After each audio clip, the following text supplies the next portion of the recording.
Honey, bakit bang ilap mo? May problema ba?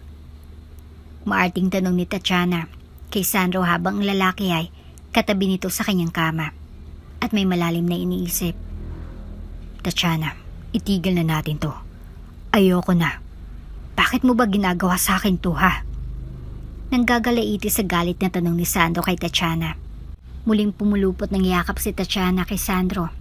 Saka inilapit ng mas malapit pa ang kanyang bibig sa tenga ni Sandro.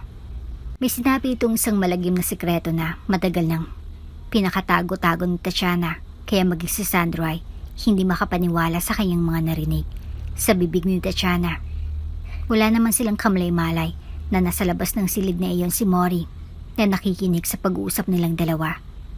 Na maging siya ay nagimbal din sa kanyang nalaman. Kung bago ka pa lang sa channel neto, ibang kwento ni Ate Jane, istorya mo, ikwento ko. Huwag kalimutang pindutin ang notification bell at subscribe po. Mori Castro, I want you to be part of my life's endeavor and success. I want you to be my end and my forever. Please, marry me. Inilabas ni Sandro ang isang kahon na naglalaman ng singsing na may malaking diamante. Isinuot ni Sandro ang nakakasilaw na singsing kay Mori. Yes, I will marry you, honey. Umiiyak na tugon ni Mori sa pagpo-propose ni Sandro sa kanya. Nag-propose si Sandro sa Japan dahil dito nila napiling magbakasyon. Umiiyak sa labis na tuwa si Mori at sa wakas ay may ikakasal na rin sila ng nobyo. Sa loob ng halos magsasampung taon na pagsasama bilang magkasintahan ay hindi nakala ni Mori na yayain pa pala siya ng kasal ni Sandro. Labis na kasiyahan ang naramdaman ni Mori at yun ang araw na hinding-hindi niya malilimutan. Tanggap na rin naman ng kapwa nila mga magulang ang desisyon nilang pagpapakasal dahil matagal na rin naman silang nagsasama at parehong successful na rin sa buhay. May kanya-kanya silang mga negosyo at may ilan ding magkasosyo. Pagkatapos ng halos kalahating taon na preparasyon, ay dumating na rin ang araw ng kasal ni Mori at ni Sandro. Isang magarbong seremonyas ang naganap at kasama sa kaysaysayan ng pamilya ng mga Ocampo. Ang kasalang Mori at Sandro. Yumino kissed the bride. Pagkasabi ng pare ay agad na siniil ng halik ni Sandro si Mori. Sabik na sabik si Sandro na halikan ng dating kasintahan na ngayon ay asawa na niya. Mahal na mahal nilang isa't isa at ngayong kasal na ay mas lalo pang pinangako ni Sandro sa sarili na kailanman ay hindi sasaktan si Mori at mamahalin lamang ng buong tapat. Aalagaan at pagkaiingatan. Masaya nilang binagtas ang pasilyo palabas ng simbahan. Magkahawak ang kamay at walang kapantay ang mga ngiti sa labi. Hiyawan ng mga nagmamahal sa kanilang kaibigan, kamag-anak at mga taong nakikidiwang sa kanilang pag-iisang dibdib ang tanging maririnig. Kaligayahang tila wala ng katapusan. Ngunit sa huling hakbang ng mag-asawa palabas ng pinto ng simbahan ay may isang malaking pagsabog ang umalingaw-ngaw. Tila isang bubuig na nagwawala sa tenga ni Mori ang tanging niyang naririnig. Kalaunan ay isang matinis na ugong ang nagpabagal ng kanyang paningin. Nagkagulo ang matao at hindi malaman ni Mori ang gagawin. Naroon si Sandro na yakap-yakap siya at may sinasabi ngunit hindi niya maintindihan dahil sa ugong na umiingay sa kanyang dalawang tenga. Ilang saglit ay nakaramdam si Mori ng pagkirot mula sa kanyang tenga at saka pa niya napansin ang nagkalat na dugo sa kanyang suot na gown. Doon siya nawala ng malay. Mori! Tanging hiyaw ni Sandro habang nagkakagulo ang mga tao. Agad din namang dumating ang mga rescuer at nadala si Mori sa ospital. Sa pagmulat ng mga mata ni Mori ay sumilay sa kanya ang magandang mga ngiti ng asawa. Kamustang pakiramdam mo, honey? Nag-aalalang tanong ni Sandro habang hawak ang kamay ni Mori. Nanatiling nakatitig si Mori sa kanya at kumunot ang noo. Tumitig ng malamlam si Mori sa asawang si Sandro at napabalikwas. Umiling-iling si Mori at nangilid ang maluha. Honey, wala akong marinig. Wala akong marinig. Honey! Umiiyak na sambit ni Mori at nagwawala na dahil wala siyang pandinig. Ano? Calm down, honey. You'll be fine. Nurse. Pinakalma ni Sandro si Mori habang hinahalikan sa noo. Agad namang dumating ang nurse at nagpatawag si Sandro ng doktor. Napakalma nila si Mori at doon ay nakausap ni Sandro ang doktor ng asawa. Mori is suffering a blast injury after the explosion. This type of injury can cause significant damage to the inner ear, leading to hearing loss. Paliwanag ng doktor. Makakarinig pa ba siya ulit, Dok? I mean, paano? May mga pwede ba tayong gawin para bumalik ang pandinig niya? Nangingilid ang mga luha ni Sandro. Samantalang pinagmamasdan lamang sila ni Mori at ang mamwestra ng asawa. Kitang-kita ni Mori ang pag-aalala ng asawa. Ang mga pinsala mula sa pagsabog ay maaaring maging seryoso. Ang mga pressure wave ang siyang posibleng nakasira sa hair cells sa panloob na tenga ni Mori. Mahalaga yun para sa pandinig. Unfortunately, this kind of damage can sometimes be permanent. Wala na ba kayong magagawa, Dok? Pigil na pigil ni Sandro mga luha niya. May lang mga options tayong pwedeng gawin. At first, pwede nating subukan ng corticosteroids para mabawasan ang anumang pamamaga at posibleng mapabuti ang kanyang pandinig. Kung hindi yun makakatulong, maaari tayong tumingin sa mga hearing aid o kahit cochlear implants depending on the extent of the damage. May naririnig akong mga pag-ugong sa dalawang tenga ko, Dok. Sumingit si Mori dahil batid niya ang pinag-uusapan ng dalawa. Bumalik si Sandro sa asawa, ngunit sa pagkakataong ito ay pinilit niyang humarap ng maayos, kalma at mahinahon. Ayaw niyang iparamdam kay Mori ang pag-aalala na nararamdaman niya, lalo ang awa dahil sa sitwasyon nito. Sa harap ni Mori, nagpapaliwanag ang doktor. Kahit ni isang salita ay wala siyang naririnig. Nakahawak si Sandro sa mahigpit na dalawa na kamay ng asawa. That's called tinnitus, and it's common symptom after such injuries. Pwede kaming mag-discuss ng ilang mga therapy at paggamot upang makatulong para sa kanya. It's important to take things one step at a time and focus in her recovery. Salamat, Dok. At lumabas na ng silid ang doktor ni Mori. Binalot ang katahimikan ng silid. Saglit pa ay hinawakan ni Sandro ang mukha ng asawa. Magiging okay ka din, honey. I love you. Sambit ni Sandro kay Mori. I love you too. Umiyak na tugon ni Mori dahil naintindihan lamang niya ang asawa sa pagbigkas ng bibig nito. Hindi na rin napigilan ni Sandro ang sarili at napaluhan na rin. Wala siyang magawa para kay Mori at ang tanging pagmamahal at pagyakap lamang ang kaya niyang ibigay dito upang kahit papaano ay maibsan ng kalungkutan at bighati ng asawa.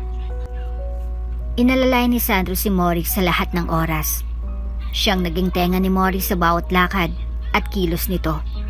Hindi kailanman pinabayaan ni Sandro ang asawa at pinaramdam kay Mori na hindi ito nag-iisa at hindi siya pababayaan. Ngunit hindi pa rin maiwasan ni Mori ang maawa sa sarili at maging malungkot. Dinadamdam niya pa rin ang nangyari sa kanya. Honey, wake up. Clinic mo today. Malambing na ginising ni Sandro ang asawa. Siniko ng bahagya ni Mori si Sandro. Napakunot naman ang noon nito. Honey, what's wrong? Halika na. I cook something for you. Hindi nagpa-epekto si Sandro at patuloy na nilalambing si Mori. Kinakausap niya pa rin si Mori tulad ng normal na salita kahit alam niyang hindi siya naririnig ng asawa niya. Tinadaan na lamang ni Sandro sa lambing sa tuwing ginigising niya ito. Honey. Hinalik-halikan ni Sandro si Mori sa pisngi. Saglit pa ay ngumiti na rin si Mori at humarap sa asawa. Good morning, honey. Sige na po, babangon na. Sambit ni Mori na may tipid ng ngiti. Bumangon na din si Sandro. Okay. Ipaghanda na kita ng breakfast. Tapos mag-prepare ka na, okay? Nagsasaya niya si Sandro habang nagsasalita. Pagkatapos magsalitay, bumalik siya kay Mori at lumabas na ng silid. Naiwan si Mori na mag-isa, natulala. Maya-maya pa ay lumakad din siya papunta ng banyo. Hindi na napansin ni Mori ang mga luhang bigla na lamang lumabas sa kanyang mga mata. Sobrang bigat ng nararamdaman ni Mori na napahagulhol na lamang siya. Umiyak siya habang patuloy na umaagos ang tubig sa kanyang mukha mula sa shower. Pagkatapos maligo ay bumaba na si Mori upang kumain. At pagkatapos kumain ay nagpahinga lamang sila saglit at lumarga na papunta ng klinik. Hi, Mr. Red, Mrs. Ocampo. Kamusta kayo? It was nice seeing you again, Mori. Magiliw na bati ng doktor na tanging ngiti lamang din ang tugon ni Mori dahil ayon lamang ang naiintindihan niya. Sinimulan din agad ang mga therapy kay Mori at ilang examen upang malaman kung progress ang paghupa ng maganang inner canal ng loob ng tenga niya. But still, wala pa ring pagbabago. How's everything with you, Mori? May naririnig ka na ba kahit papaano? Kahit minsan? Tanong ng doktor kay Mori na may kasama ng senyas. To be honest, Doc, wala pa po eh. Kahit yung malalakas na tugtog sa AirPods. I tried many times. Kahit sa pinakamalakas na volume, wala pa rin po. Garal-gal ang boses ni Mori. Maybe we still need more medications or other kind of therapies. Or siguro hindi lang ganun kadaling bumalik yung pandinig niya. Biglang sumingit si Sandro. Natigilan naman si Mori. Tumango-tango ang doktor at ngumiti ng marahan sa mag-asawa. In this case, we just need some more tests again para ma-schedule ko na si Mori for another treatment which is using hearing aids. Advice ko lang din na huwag niya rin i-try ulit yung paggamit ng AirPods just to check kung may maririnig siya. It's important to avoid loud noises and protect her ears from further damage. Pagkatapos ng check-up ni Mori ay nagiya na rin itong umuwi. At habang papaliban sila sa parking lot, ay nauna si Sandro sa paglalakad. Maya pa ay naririnig niya ng malakas na pagbusina sa likod ni Mori. Pero dahil hindi nakakarinig si Mori ay wala itong kalam-alam na binubusinahan na pala siya sa likuran niya. Agad na hinatak siya ni Sandro ng marahan. Tanga ba yung asawa mo? O bingi? Huwag mo nangang pinapalabas yan? Sambit ng lalaking nagmamaneho. Hindi nito nakilala si Sandro kaya dire-diretso ang bibig sa pagsasalita. Gago ka ba? Hahabulin sana ni Sandro ang lalaki ngunit mabilis na itong nakaalis. Inawat naman ni Mori ang asawa dahil batid niyang galit ito. Honey, may problema ba? Nag-aalalang tanong ni Mori. Hindi na naitago ni Sandro ang kanyang inis kaya naman hindi niya sinagot ang asawa at nagdire-diretsong sumakay ng sasakyan. Naging tahimik lamang si Mori sa buong biyahe hanggang sa makauwi na sila. Pagdating nila sa mansyon ay dire-diretso lamang si Mori sa kwarto nila at hindi na lumabas simula ng oras na yun. Hinayaan na muna siya ni Sandro dahil wala na rin siya sa mood. Oras na ng tanghalian at hindi pa rin lumalabas si Mori. Hindi na rin natiis ni Sandro na puntahan ng asawa dahil ayaw niyang nagpapalipas ito ng pagkain. Pag-akyat niya ng kwarto ay nakalak ang pinto. Biglang kinabahan si Sandro. Honey, can you open the door please? Nagtataka si Sandro dahil hindi naman naglalak ng pinto si Mori. Honey, mas lalo pa siyang kinakabahan dahil tila wala namang tao sa loob. At dahil sa kabang nararamdaman ay ipinakuha na ni Sandro ang spare key ng kanilang kwarto. At pagbukas ng pinto ay tumambad sa kanyang harapan si Mori na nakahandusay at halos wala ng malay. Honey! Agad na lumapit si Sandro at tiningnan ang mukha ng asawa. Bumubula ang bibig ni Mori at nakita ni Sandro ang hawak nitong bote ng sleeping pills na wala ng laman. Nagpatawag si Sandro agad ng doktor at nailigtas naman ng asawa. Nang magkamalay si Mori ay naroon sa tabi niyang asawa at binabantayan siya.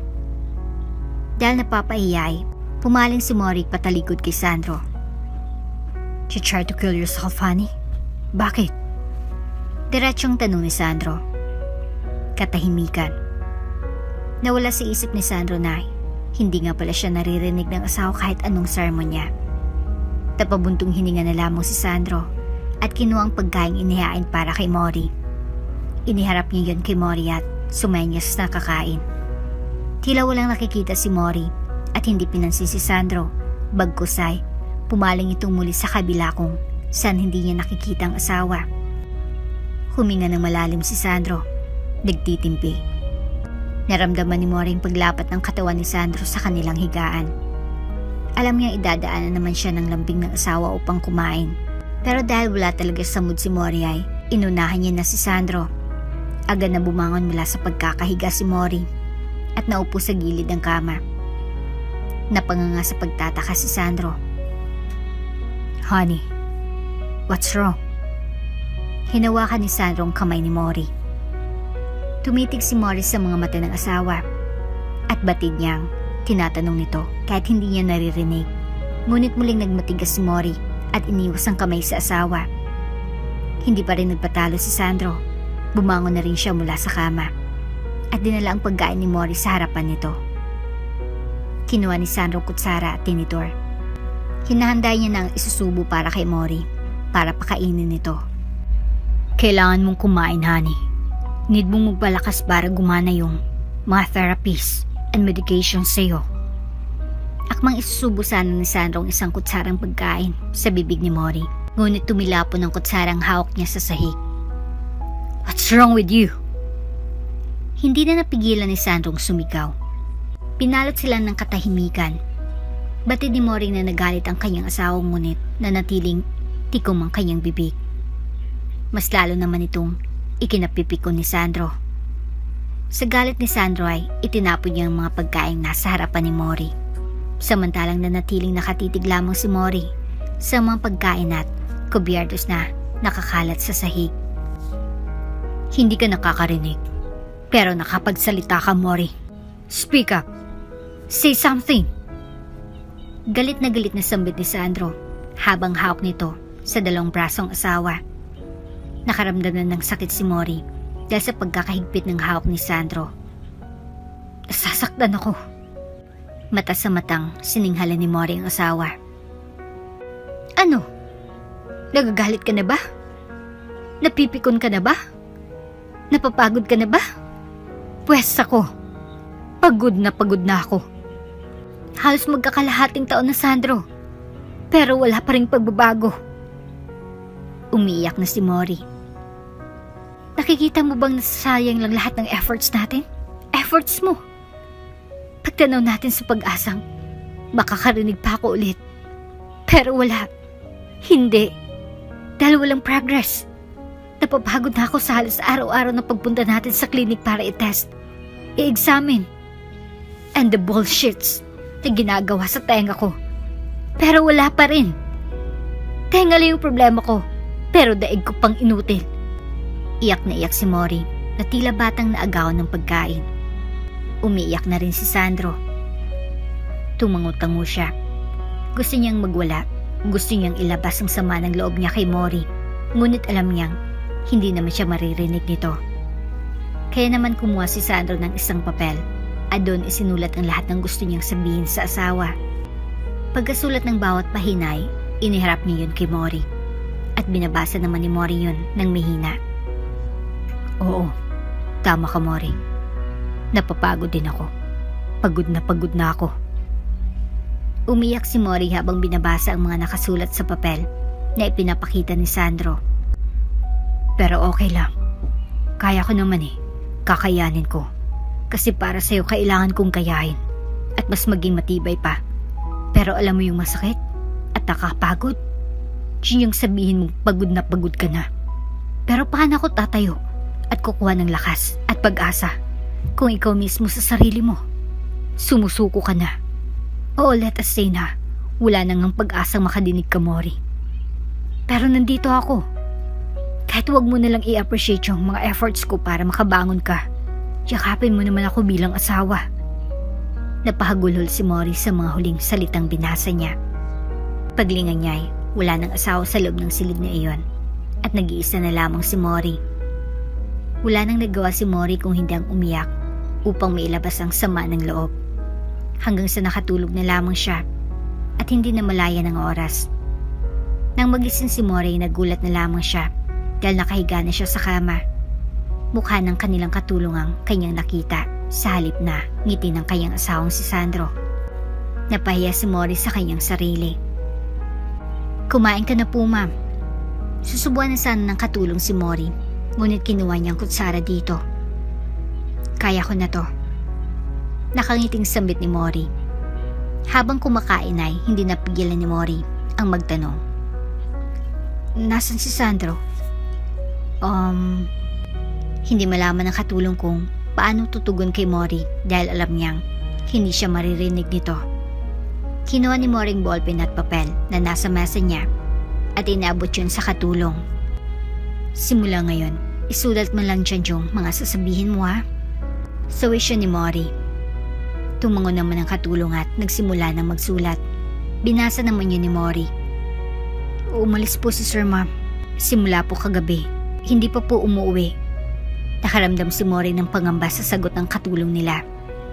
Pero dahil wala pa rin gana si Mori sa lahat ay umiiral pa rin ang pagiging aburedo niya sa buhay. Kaya naman sa halip na tawagan ng asawa ay hinayaan na lamang niya si Sandro. Samantala ay umuwi pala muna si Sandro sa mansyon ng kanyang mga magulang. Wala namang ibang ginawa si Sandro kung hindi maya't maya chinecheck ang kanyang cellphone at nagbabaka sakaling tumawag si Mori. "Bakit hindi ka pa umuwi sa inyo, iho? Siguradong nag-aalala na ang asawa mo sa'yo." Payo ng ina ni Sandro. Ngumisi si Sandro. "Ni chat. O tawag nga po, mama. Wala siya eh. Hindi man lang ako kumustahin kung nasan ako." "Ano ka ba naman? Alam mo namang dumadaan sa matinding depression si Mori sa ngayon. Ang kailangan mo lang, anak, ay masabaan pang pasensya mo sa kanya. Huwag mong patulan ng matopak niya. Baggusay, intindihin. Hindi ba? Kaya mo siya pinakasalan dahil kaya mong gawin sa kanya lahat ng pag-iintindi at pagmamahal?" Tumingin si Sandro ng malamlam sa kanyang ina. Niisip niyang tama ito at nakaramdam siya ng pagkasabik na makita ang kanyang asawa at kausapin na si Mori. Agad na umuwi si Sandro at nang pag-uwi niya ay naabutan niyang tumatawa ang asawa. Nakaramdam ng pagtatampo si Sandro dahil niisip niyang masaya pa rin pala ang asawa kahit wala siya. Alis na sana si Sandro nang bigla siyang tinawag ni Mori. Nakita pala siya nito sa camera. "Honey!" Tawag ni Mori sabay takbo papunta sa asawa. Nagyakapan sila ng mahigpit. "I'm sorry, honey. Thanks God, bumalik ka na.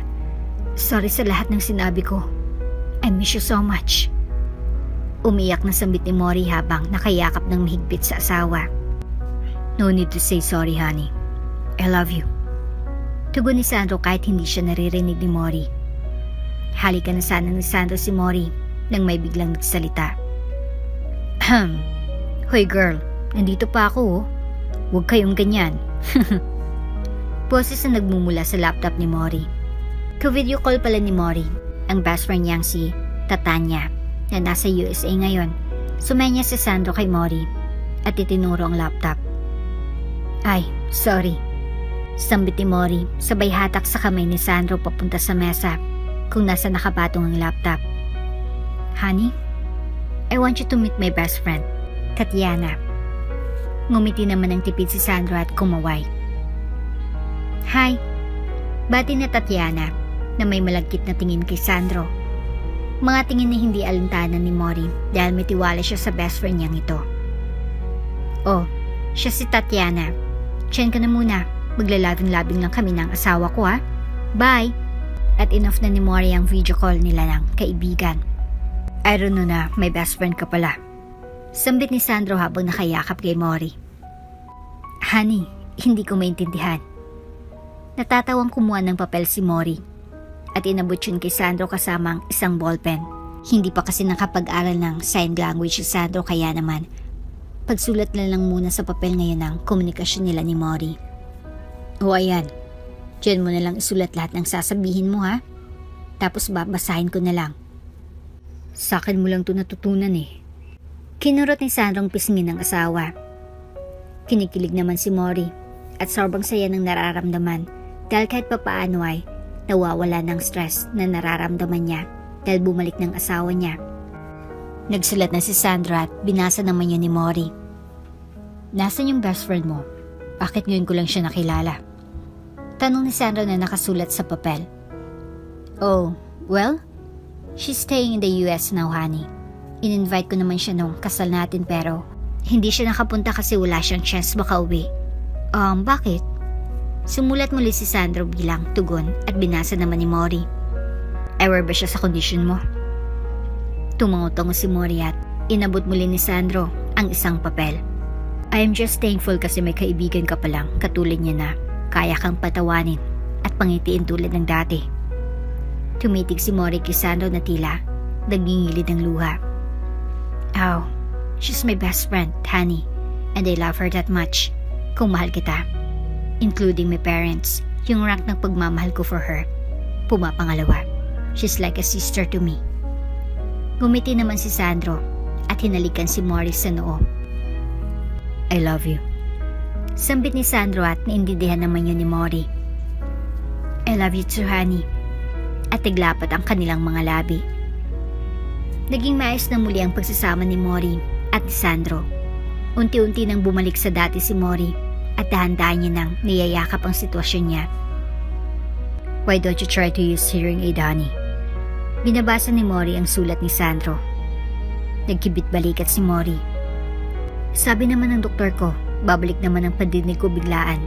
And gusto kong ma-experience yun, honey. Kung nagkakaigi naman tayo ng ganitong pasulat-sulat. Bakit pa, di ba? Natawa din naman si Sandro sa tugon ng asawa.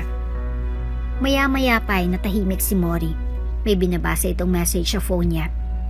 Hinawakan ni Sandro ang kamay ni Mori at sumenyas ng bakit. Uuwi daw si Tatiana, honey. Excited na tugon ni Mori. Well, that's great.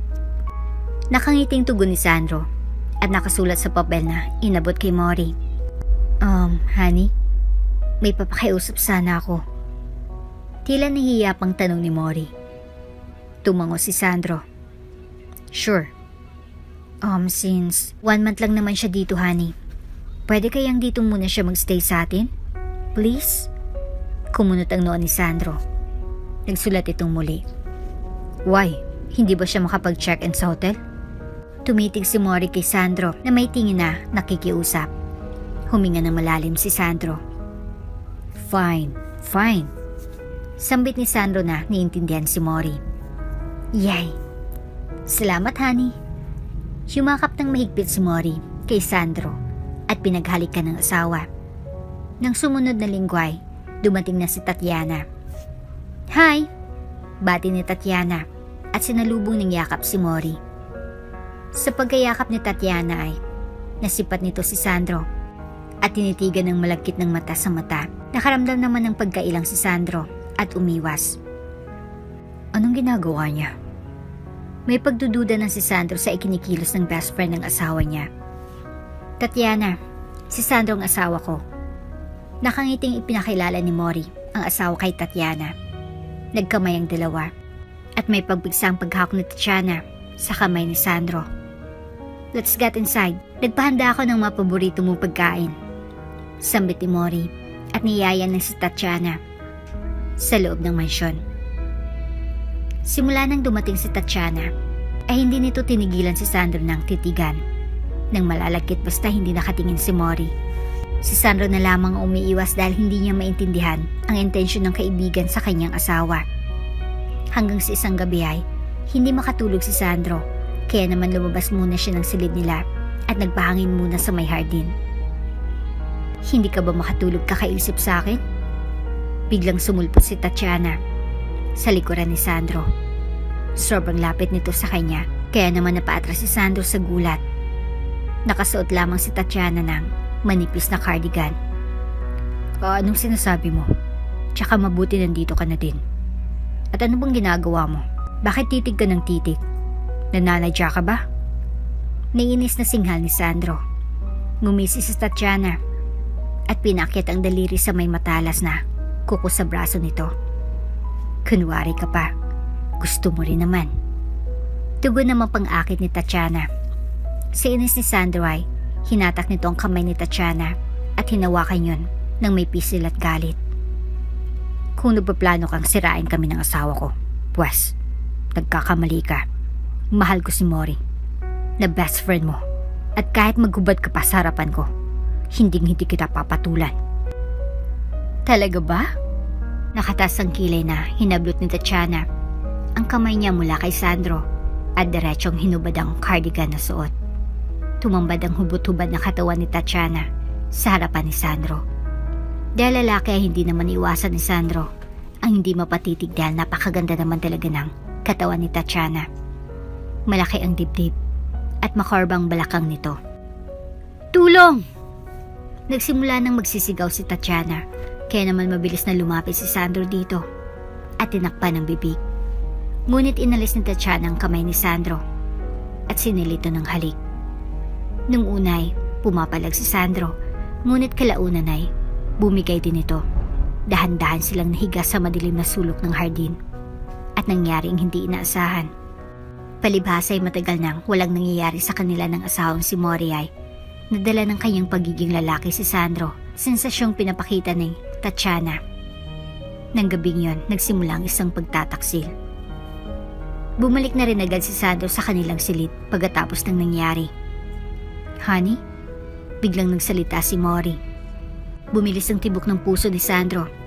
Dire-diretso na sana siya sa banyo para maligo. Hindi siya umimik at hinintay na magsalita muli si Mori. Nilapitan niya ito at tinitigan. Tulog na tulog pa rin ito. Tila anghel na mahimbing na natutulog. I'm sorry, honey. Nakaramdam si Sandro ng konsensya sa kanyang sarili. Nagmamadali siyang naligo at nilinis ang buong katawan. Nangako si Sandro sa sarili na hindi na maulit pang kagaguwang ginawa niya. Kaya naman ang mga sumunod na araw ay siya nang umiwas kay Tatiana. Nagpa siyang bumalik muli si Sandro sa kanilang kumpanya bilang CEO. Bakit hindi ka nalang alagaan ng asawa mo dito sa bahay? Binabasa ni Mori ang message ni Tatiana na nagda-type sa tablet nito. It's okay. Para malibang din siya. It's almost a year na palagi lang ako yung nakikita at inaasikaso niya. I just want to be fair with my husband. Nakangiting tugon ni Mori. Nag-type si Tatiana. Natural, asawa mo siya. It's his responsibility para alagaan ka, no? Nandito siya dapat palagi. Napapakunot do si Mori sa mga sinasabi ng kaibigan. Don't worry, umuwi ka ng US, pagsistay na siya ulit dito kasama ko. Tumas ang kilay ni Tatiana at hindi umimik pa. Ganun? So, talagang umiwas ka ha? Sige, tingnan natin kung hanggang saan ang pag-iwas mo. Sambit ni Tatiana sa isip-isip niya, tila may masama na namang plano. Nang gabing yun ay nakaramdam ng pananakit ng sakit ng ulo si Mori. Nag-utos ito sa kanilang kasambahay na kumuha ng gamot. Nakita naman ito ni Tatiana at siya nang kusang nagdala ng gamot para kay Mori. Hey Mori, get up there and take this. Tinapik ng marahan ni Tatiana si Mori sa balikat. Nagulat naman si Mori dahil si Tatiana may dala ng gamot niya. Kinuha ni Mori ang gamot at diretsong ininom. Hindi niya alintana na isa yung sleeping pills. Salamat Tatiana, pero bakit ikaw yung nagdala ng gamot? Mabilis ang bisa ng gamot na ibinigay ni Tatiana kaya naman nakaramdam kaagad si Mori ng antok. Hindi pa man nakatugon si Tatiana sa isasagot ay nakatulog na ito. Ngiting tagumpay si Tatiana dahil sa wakas ay gagawa niya na ang kanyang masamang plano. Ilang minuto pa ay dumating na si Sandro. Honey? Nilapitan ni Sandro ang natutulog na asawa at sinubukang gisingin ng mga halik. Nagtaka si Sandro dahil hindi ito nagigising. Nang biglang makaramdam si Sandro ng tila may nakatayo sa kanyang likuran. Pagharap niya ay laking gulat niya nang makita si Tatiana muli at nakahubad sa kanyang harapan. What the? Pabulong na singhal ni Sandro. Galit na dinampot ni Sandro ang cardigan ni Tatiana at sa pilitang ipinasuot dito. Please, leave. Pabulong pa rin nasambit ni Sandro. Humagalpak si Tatiana sa tawa na siyang napataranta kay Sandro at hindi malaman ang gagawin. Pwede ba? Huwag kang maingay. Saway ni Sandro sa mahinang boses pa din. Are you nuts? Kahit magsisigaw ako dito, hindi ako maririnig ng asawa mo. Pumulupot si Tatiana sa leeg ni Sandro na tila inaakit na naman ang binata. Kahit pa umula ko dito, hindi niya tayo maririnig. Akmang halikan na sana ni Tatiana si Sandro, ngunit umiwas ito. Tatiana, please, leave. Nakikiusap ako. Pagmamakaawa ni Sandro kay Tatiana. Ngunit sa halip ng sumunod ay muling lumapit si Tatiana kay Sandro. Kung hindi mo ako pagbibigyan, mapipilitan ako sabihin kay Mori ang nangyari sa atin nung isang gabi. Pagbabanta ni Tatiana. Hinawakan ni Sandro ng mahigpit ang braso ni Tatiana. Tinatakot mo ba ako? Baka nakakalimutan mo. Ikaw ang nang-akit. Galit na tugon ni Sandro. At baka nakakalimutan mong malaki ang tiwala sa'yo ni Mori na hindi mo gagawin yon. I know Mori very well. And mabilis siyang maapektuhan sa lahat ng nangyayari sa buhay niya. Nakita mo naman siguro kung paano siya mawala ng pag-asa simula nang mawalang pandinig niya. What more kapag nalaman niyang ang best friend niya, kinapang ng asawa niya. May pang-aasar sa tono ng boses ni Tatiana. Isinandal ni Sandro si Tatiana sa pader. Don't you dare. Nanggigigil sa galit si Sandro. Tumas ang kilay ni Tatiana. Easy, make love with me. Sa gigil ni Sandro ay wala siyang nagawa kung hindi si ilin ng halik si Tatiana at pagbigyan sa gusto nito. Sa mahimbing na pagkakatulog ni Mori ay wala siyang kamalay-malay sa bawat sulok ng kanilang sariling siliday sa pilitang ginagawa ni Sandro ang isang pagtataksil. Isang pagtataksil na ginagawa niya upang huwag lamang magsalita si Tatiana tungkol sa nangyayari sa kanilang dalawa. Napasubo na si Sandro at hindi niya alam kung paano nalulusot. Hindi lang yung isang beses nangyari, nasundan pa yun at napapadalas na. Isang araw ay check up ni Mori. Dahil tanghali nang magising si Sandro ay hindi na ito inabala pa ni Mori. Nakita ni Tatiana na sumakay ng sasakyan si Mori at umalis. Saan daw pupuntang amo mo? Mataray na tanong ni Tatiana sa katulong. Magpapacheck up po. Ngumisi si Tatiana dahil batid niyang nasa kwarto lamang si Sandro. Agad niya itong pinuntahan sa kwarto nito at ginapang ng halik. Honey. Nakapikit ng ngumisi si Sandro at hinahawakan ng dibdib ni Tatiana. Napabalikwas si Sandro dahil naharamdaman niyang may kalakihan ng nahawakan niyang dibdib. What the hell are you doing here? Galit na tanong ni Sandro at naitulak si Tatiana. Chill, I miss you. Filingerang tugon ni Tatiana at akmang halikan muli si Sandro. Umiwas si Sandro. Pulit-ulit na lang ba tayo dito? Galit na tanong ni Tatiana. Tatiana, please, tama na. Daw na ako sa asawa ko. She doesn't deserve this. So anong gusto mo? Sasabihin na natin sa kanya? Maati mo bang makita si Mori na nalulungkot? Nadidepress ulit? And worst, pwede niyang saktan ng sarili niya. Hindi pa tapos na magsalita si Tatiana ay sinil na ito ng halik ni Sandro. Ngumisi naman si Tatiana at tinanggap ang mga halik ni Sandro. Mabilis na naghubad at umibabaw dito. May mangyayari na sana sa kanila nang biglang may kumatok sa pinto. Honey, gising ka na ba? Bakit nakalak ang pinto? Bumalik si Mori. Itinulak ni Sandro si Tatiana at napabalikwas sa pagkakahiga. Nataranta silang pareho. Crap, go and hide. Sunod-sunod na mura ni Sandro dahil sa nervyos at kaba. Nagmadali namang hinablot ni Tatiana ang kanyang mga saplot at nagtatakbo papunta sa banyo. Hindi nito namalayan ang underwear niya ay nalaglag pala sa sahig malapit sa kama. Binuksan agad naman ni Sandro ang pinto nang nakapagtago na si Tatiana. Honey? Well, good morning. Nakangiting bati ni Sandro. Good morning, honey. Halik na sana si Mori sa kanya. Ngunit umiwas si Sandro dahil kakahalik lang niya kay Tatiana at ayaw niya ng ganon. Mas nakukonsensya si Sandro kapag ginawa niyang ipadampi sa mahal na asawa ang labi niyang Nalaway ng malanding si Tatiana. What's wrong, honey? Pagtataka naman ni Mori. Sumay niya si Sandro na bad breath pa siya kuno at hindi pa nagmumumog. Natawa naman si Mori. So what, honey? Pero dahil nagmamadali na rin siya, hinayaan na si Sandro.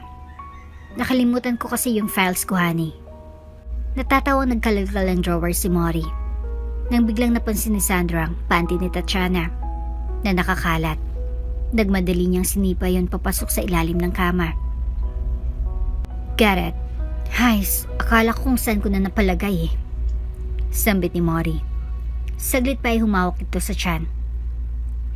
Kinakabahan si Sandro dahil naramdaman niyang magbabanyo ang asawa. Parang naihi pa ako, honey. Akmang pupunta na ng banyo si Mori. Oh! Biglang lumag-i si Sandro na tila namimilipit sa sakit ng tiyan. Oh, honey, what happened? Okay ka lang ba? Nag-alala si Mori at tiningnan ng asawa. Kumuha ng papel si Sandro at sumulat. Kanina pa ako nag-LBM, honey. Pinagbuksan lang kita ng pinto pero kanina pa ako sa banyo. Now it's attacking again. Can't take it anymore. Binabasa ni Mori ang isinulat ni Sandro. Tiningnan ni Mori ang asawa at awang-awa siyang makitang pamimilipit nito sa sakit ng tiyan. Kaya mo ba? Pag-aalala ni Mori. Tumango-tango naman si Sandro at sumenyas na babalik din siya ng banyo. O siya, kaya mo ha? Basta kung ano man. Give me a call, okay? And send me a message, honey, ha? Need ko nang pumunta ng clinic dahil late na ako. Drink plenty of water para hindi ka ma-dehydrate, okay? I love you, honey. Nag-blow a kiss na lang si Mori bago lumabas ng kwarto. Nang masigurado ni Sandro na wala na talaga si Mori ay pinalabas niya ng haliparot na si Tatiana. Akmang halik muli si Tatiana kay Sandro ngunit sa pagkakataong ito ay hindi niya na hinayaan ng dalaga. Wala na ako sa mood. Please, huwag ngayon. Pakiusap ni Sandro. Dahil nawala na rin ng gana si Tatiana ay lumabas na rin ito ng silid. Simula ng araw na yun ay hindi na kinulit pa ni Tatiana si Sandro sa kwarto ng mag-asawa. Ang buong akala tuloy ni Sandro ay nakonsensya na si Tatiana at umiiwas na. Ngunit ang ginawang pananahimik ni Tatiana ay may kapalit pa lang kababalaghan. Araw ng Lunes at maagang pumasok si Sandro dahil may meeting siya kasamang mga bagong investors from Korea. Pagpasok niya ng opisina ay dumiretso siya sa kanyang table upang mag-relax muna habang naghihintay ng oras ng kanilang meeting. Habang nakasandalay, biglang may nagbukas ng zipper ng kanyang pants. Tatiana, what the hell are you doing here? Nanlalaki ang mga mata ni Sandro dahil hindi niya halos akalain na hanggang sa opisina niya ay dadalhin pa ni Tatiana ang kalandian at kalokohan nito. Hindi nagsasalita si Tatiana bagkus ay nakatitig ito kay Sandro na tila nang aakit. Maya-maya pa ay biglang kubatok ang sekretary ni Sandro. Please, come in. Sumenya si Sandro kay Tatiana na huwag maingay at huwag magpapakita. Good morning, sir. I just want to inform you po na nasa labas na po ang asawa ninyo. I told her to get inside na po since asawa niyo naman po siya at ayun yung bili niyo kapag siya yung naghahanap. Pero siya po yung nagsabi na ipaalam ko po muna sa inyo. Wika ng kanyang sekretarya. Habang nakabuntot pa rin ang mga kuro-kuro sa sitwasyon, tila umikot ang mundo ni Sandro sa sinabing yun ng kanyang sekretarya. Ang kanyang puso ay parang bumilis sa pangamba at panggigilas. Hindi siya makapaniwala na nandito si Mori, ang kanyang asawa, sa labas ng kanyang opisina habang nandito si Tatiana na tila gumugulo sa isip niya. Mabilis na sumulyap si Sandro kay Tatiana na nakatayo pa rin sa tabi niya, nakalugmok sa kanya sa isang nakakaintrigang paraan. Ngunit sa likod ng kanyang pagmamasid kay Tatiana, nag-umpisa nang bumusang makatanungan sa kanyang isip. Paano siya makapagbigay ng maayos na dahilan kay Mori kung sakali mang mahuli siya? Anong mangyayari kapag pumasok si Mori at makitang nangyayari? Okay, sige. Pababa na rin ako. Makakaalis ka na. Thank you, Yam. Wika ni Sandro sa kanyang sekretarya. Umalis ka na nga rito, Tatiana. Bulong ni Sandro. Pinipilit na magpatuloy ang kanyang boses na tila nag-aapoy ang tensyon. Relax ka lang. Masyado ka namang natitense. Easy lang. Ako lang to. Sagot ni Tatiana na parang wala lang sa kanyang sitwasyon. Ang mga mata nito ay tila nag-aapoy sa alindog at sa bawat segundo, tila nahirapan si Sandro. Dapat lumabas ka na at huwag kang maingay. Nasa labas si Mori. Aniya, mas mataas ang boses habang sinasalubong ang takot at galit. Ngunit si Tatiana ay tila determinado. Tumayo siya. Akmang magpapakita, ngunit pinigilan nito ni Sandro. Alam mo ng kalagayan natin. Please, huwag ngayon. Maya-maya pa, narinig ni Sandro ang mga hakbang mula sa labas. Alam niyang si Mori na iyon. Ang kanyang isip ay nagpanik at wala na siyang magawa kundi ilagay ang kanyang sarili sa tamang estado. Siya na sanang bababa ngunit pinigil naman siya ni Tatiana. Umalis ka na. Please. Pakiusap niya kay Tatiana. Ngunit hindi siya sinunod ng dalaga. Tila kinikilig pa nga siya sa kakaibang drama na nalilikas sa paligid ng buong opisina na yon. Nang bumukas ang pinto, pumasok si Mori kasama ang kanyang mga ngiti. Ngunit sa kanyang mga mata, may seryosong ekspresyon. Hi Han, I'm here. Masiglang bati ni Mori. Walang kalam-alam sa naging tensyon sa loob ng opisina. Ngunit nang lumingon siya at makita si Sandro, at sa sulok na iyon, si Tatiana na tila nakaanggulo sa likuran, nagibang anyo ng kanyang ngiti. Bakit nandito ka, Tatiana? Tanong ni Mori. May halong pagtataka. Nag-iayos lang ako ng ilang dokumento kay Sandro. Napakwento na rin saglit pero paalis na rin ako. Sagot ni Tatiana. Subalit alam ni Sandro na hindi ito sapat na dahilan. Bakit ka nandito, honey? Hindi pa sabi ko naman sa'yo na huwag ka nang mag-abala pang pumunta dito dahil mas stress ka lang sa dami ng trabaho. Alam mo namang ayokong napapagod ka. Tanong ni Sandro. Umikot ang kanyang isip na nag-aalala upang hindi niya may pakitang takot kay Mori. Ngayon nga'y gumagamit na rin si Sandro ng sign language. Sa wakas ay naaral na rin niya. Wala naman. Nababagot ako sa bahay eh. Just checking lang if okay ka lang dito. Nagmadali si Tatiana habang unti-unting lumalayo. Ngunit hindi siya umalis. Nais si Sandro na mapasara ng diskusyon na ito. Sige, umalis ka na, Tatiana. Naibigay ko na rin naman ang mga files na kailangan mo. Matatag na sinabi ni Sandro upang tapusin ang usapan. Okay. Thank you, Sandro. Pakatulong ang format na to para sa negosyo ko sa US. Thank you ulit. Sabi ni Tatiana. Pagkatapos ay walang kaabala-abala na umalis sa opisina. Ngunit ang tingin nito kay Sandro ay puno ng mga tanong at niiwan ang babae sa loob ng kanyang isip. Tumawa si Mori nang namnamin pa rin ang naisipahayag nito. Anong files ang hiningi niya sa Yuhan? Tanong ni Mori. Halos wala nang malay sa kakaibang sitwasyon. Sumagot si Sandro. Wala, Mori. May meeting nga pala tayo sa mga investors now. Sasama ka ba sa akin? Sagot niya. Pinipilit na normal ang kanyang tono. Alright, Han. As long as you need me, I'll be there. Sabi ni Mori na wala na talagang alam sa tunay na nararanasan at sitwasyon ni Sandro. Ngunit habang pumapasok si Sandro sa meeting, natatandaan pa rin niya ang nangyari. Ang kanyang isip ay nagtatanong, anong dapat kong gawin? Hanggang kailan ko kayang itago ito sa aking asawa? Habang papalayo siya, nagpasya siyang kailangan niyang ilabas ang katotohanan. Sa ilalim ng ingay ng kanyang opisina, naglalagalab pa rin ang mga tanong at mga pangako na hindi pa nagagawa. Napakakomplikado, ngunit kailangan niyang iwasan ang mga malaking gulo. Hindi naman niya talaga gustong pasakitan ng damdamin ng kanyang asawa.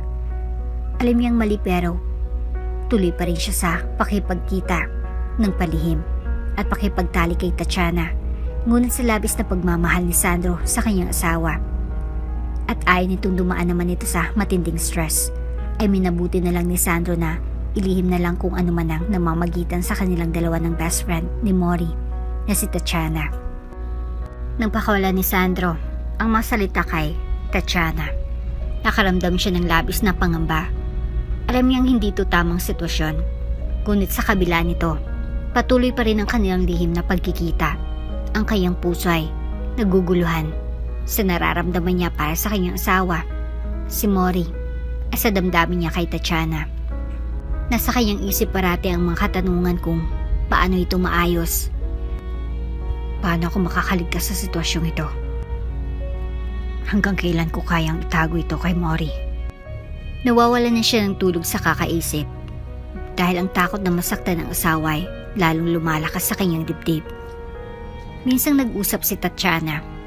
Nagbigay siya ng mga palatandaan kung gaano siya kainteresado kay Sandro. Patuloy niyang pinaparamdam na mas mahalaga siya kaysa kay Mori at mas karapat-dapat siya para kay Sandro. Sa mga mata ni Sandro, nagiging mahirap na ang sitwasyon. Sa harap ng pagmamahal niya kay Mori, lumalabas ang takot na mawala ng silbi ang lahat. Isang hapon, nag-decide si Sandro na magtrabaho sa kanyang kondo. Naganda siya ng kape at nag-set ng laptop sa mesa.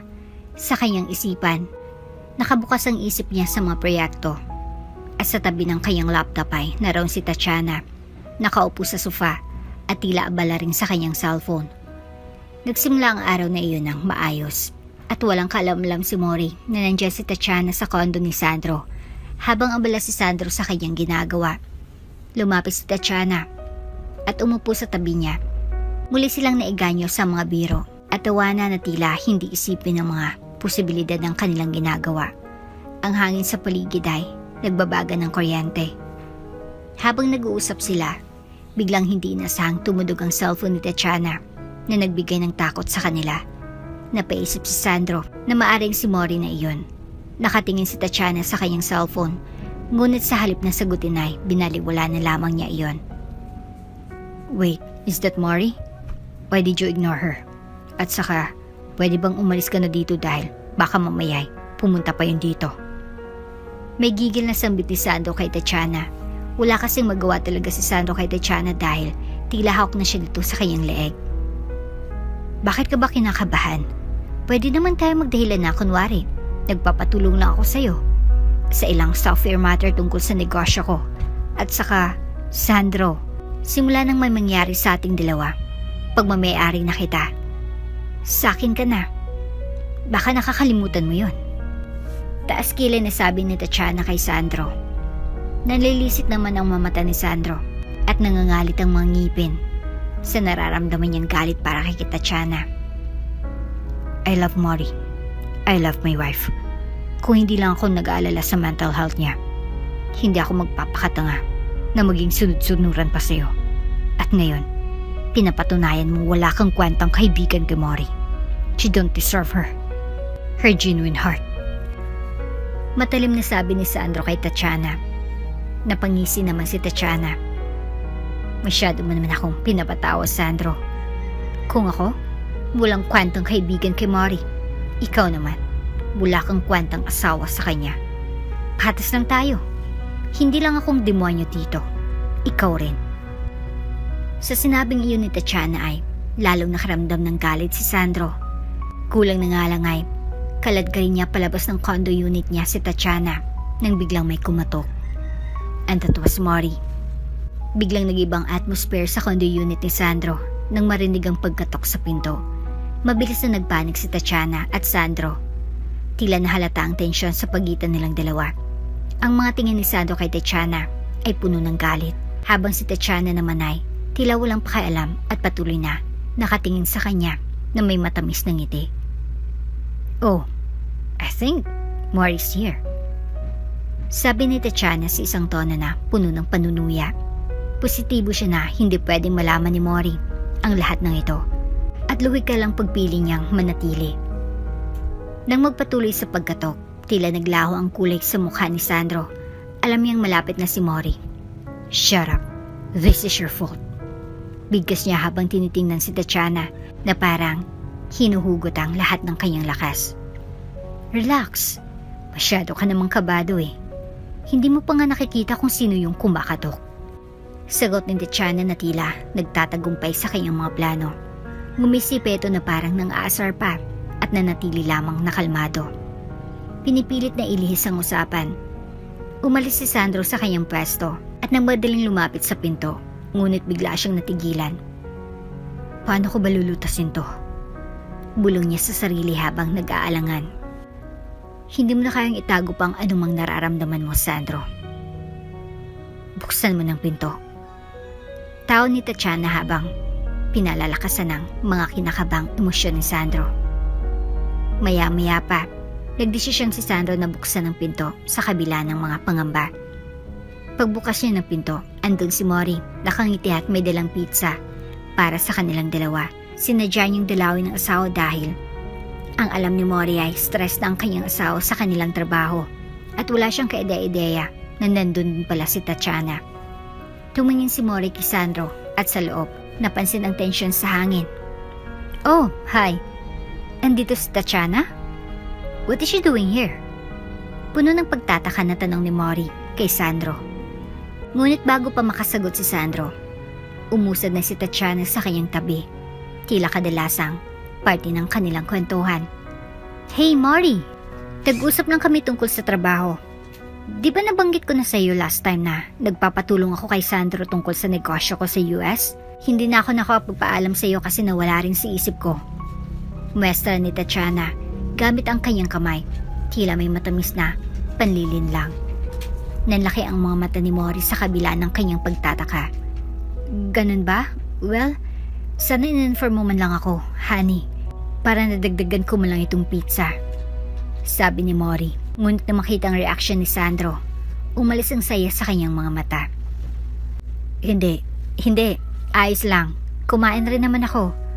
Pinakain na ako ni Sandro. Makahulugang palusot naman ni Tatiana. Pabilis siyang sumabat at mga mata niya ay tila sumisindikato. Kinausap ko lang siya tungkol sa mga account at software. Medyo mahabang kwentuhan namin. Ang galing kasing magturo nitong si Sandro eh. Nagtataka ang puso ni Mori. Hindi niya maintindihan ang nagaganap. Ah, okay. Mabuti naman at nasisingit mo pa siya sa schedule mo, honey, sa kabila ng hinaharap nating stress ngayon sa company. Sagot ni Mori, halatang pagkabahala sa kanyang tinig. Hinarap ni Sandro si Mori at nagpakita ng impormasyong detalyado. Come on. Pumasok ka muna, honey. Tapos na rin naman ang pagtuturo ko rito kay Tatiana. And actually, bago ka dumating ay paalis na rin siya. Hindi ba, Tatiana? Sambit niya. Na tila pinipigilan ng kanyang sarili na ipahayag ang totoo. Nautal pa nga ito sa kanyang pagsasalita. Na siya nang gumawa ng paraan para si Tatiana nang umalis doon.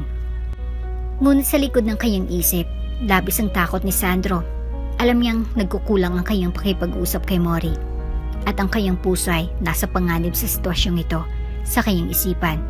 Hanggang kailan ko kayang itagong katotohanan?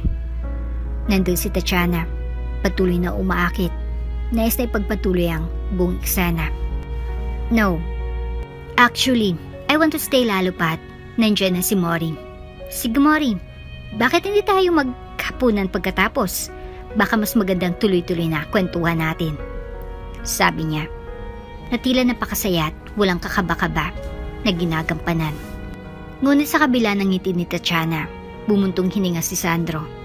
Hindi siya sigurado kung magkakaroon pa ng pagkakataon na makipag-ayos at maipahayag ang totoo. Ikinagulat din niyang sagot na iyon ni Tatiana na tila pawang naghanap talaga ng gulo. Napapailing na nga lang siya at pasimple na niyang napapanisikan ng mga mata si Tatiana. Oops! May break muna. Gusto mo ba ma-shoutout dito sa channel ni Ate Jane? Mag-comment lang ng lesson you learned from the latest story uploaded. Dahil pipili kami ng isang best comment of the day para i-shoutout sa susunod na upload. Kaya huwag kalimutang mag-iwan ng lesson you learned after you watch this video. Maraming salamat! Nang gabing iyon, nakaramdam si Sandro ng bigat. Gaano man kasayang ngiti ng kanyang asawa. Ngunit alam niyang malalim ang mga pinagdadaan ng emosyon at sigurado siya na hindi may iwasan na magtanim ito ng pagdududa sa kanya. Makalipas ang ilang oras ay umalis na rin si Tatiana. Naiwan na lang dun sa kondong mag-asawang Sandro at Mori. Inabala na nga lang ni Sandro ang kanyang sarili sa paglalaptop nang mapansin niyang nasa may balkonaya si Mori na nakamasid sa buong lugar at malalim ang iniisip. Malakas ang kutob ni Sandro. Nang iniisip ni Mori ay yung nadatnan niya kanina. Bingi si Mori pero hindi ito manhit. Kaya naman sigurado si Sandro na nagdududa ito sa nangyayari sa kanilang dalawa ni Tatiana. Kaya naman, para makabawi-bawi, ay pinuntahan na rin ni Sandro si Mori doon sa may balkonahe at nagdala ng wine para sa kanilang dalawa. Honey, wine? Lumingon kaagad si Mori sa kanyang tagiliran nang maramdaman niyang presensya ng kanyang asawa sabay abot ng glass of wine na inaalok ni Sandro. Thank you. Mahinang sambit ni Mori kay Sandro nang may matipid na mga ngiti. Are you okay? Tanong ni Sandro kay Mori habang minumwestra iyon sa kanyang mga kamay. Marahang tumangon naman si Mori. Nagbigay muli ng isang matipid na mga ngiti. Medyo, I don't know. Parang nakakaramdam naman ako ng anxiety. Kailan kaya babalik ang pandinig ko? What if hindi na bumalik? Naiyak na tanong ni Mori sabay ningon sa kanyang asawa. Dahil sa mga salitang iyon, naisip ni Sandro na tila lumulutang ang sakit sa puso ni Mori. Mahirap para sa kanya na makita ang kanyang asawa na nalulumbay at nag-aalala. Nais siyang iwasan pag-usapan ang mabagay na alam niyang nagiging sanhi ng pagdududa ni Mori. Ngunit sa likod ng kanyang isip, alam niyang kailangan niyang maging tapat. Honey, nandito lang ako. Ano man mangyari, magkasama tayo. Sambit ni Sandro, sinusubukang maging kalmado sa kanyang tono. Nakatitig siya kay Mori habang unti-unting lumalabas ang maluha sa mga mata nito. Minsan, naisip ko lang, anong mangyayari kung hindi na bumalik ang pandinig ko? Paano na? Paano kapag nabiyayaan na tayo ng anak? Paano ko pa maririnig ang unang iyak niya? Ang pagtawag niya sa akin ng mama. Sandro, paano kung ipagbalik ba ako at humanap ng iba? Hindi ko makakaya, Sandro. Hindi. At doon ay tuluyan ng tumulo ang mga luha ni Mori. Kasabay noon ang kanyang pag-alinlangan sa pagsasama nilang mag-asawa buhat ng makaramdam siya ng kakaiba sa ikinikilos ni na Tatiana at Sandro. Han, don't say that. Mahal kita. Tandaan mo lagi yan. Ikaw ang buhay ko at kailanman ay hindi kita magagawang ipagpalit sa iba. Ngunit habang sinasabi ni Sandro ang mga salitang iyon, ramdam niyang panggigipit sa kanyang dibdib. Kahit anong sabihin, sa likod ng kanyang isip, nandyan pa rin ang mga alaala ni na Tatiana at ang mga pagkakataong halos hindi niya maamin kay Mori.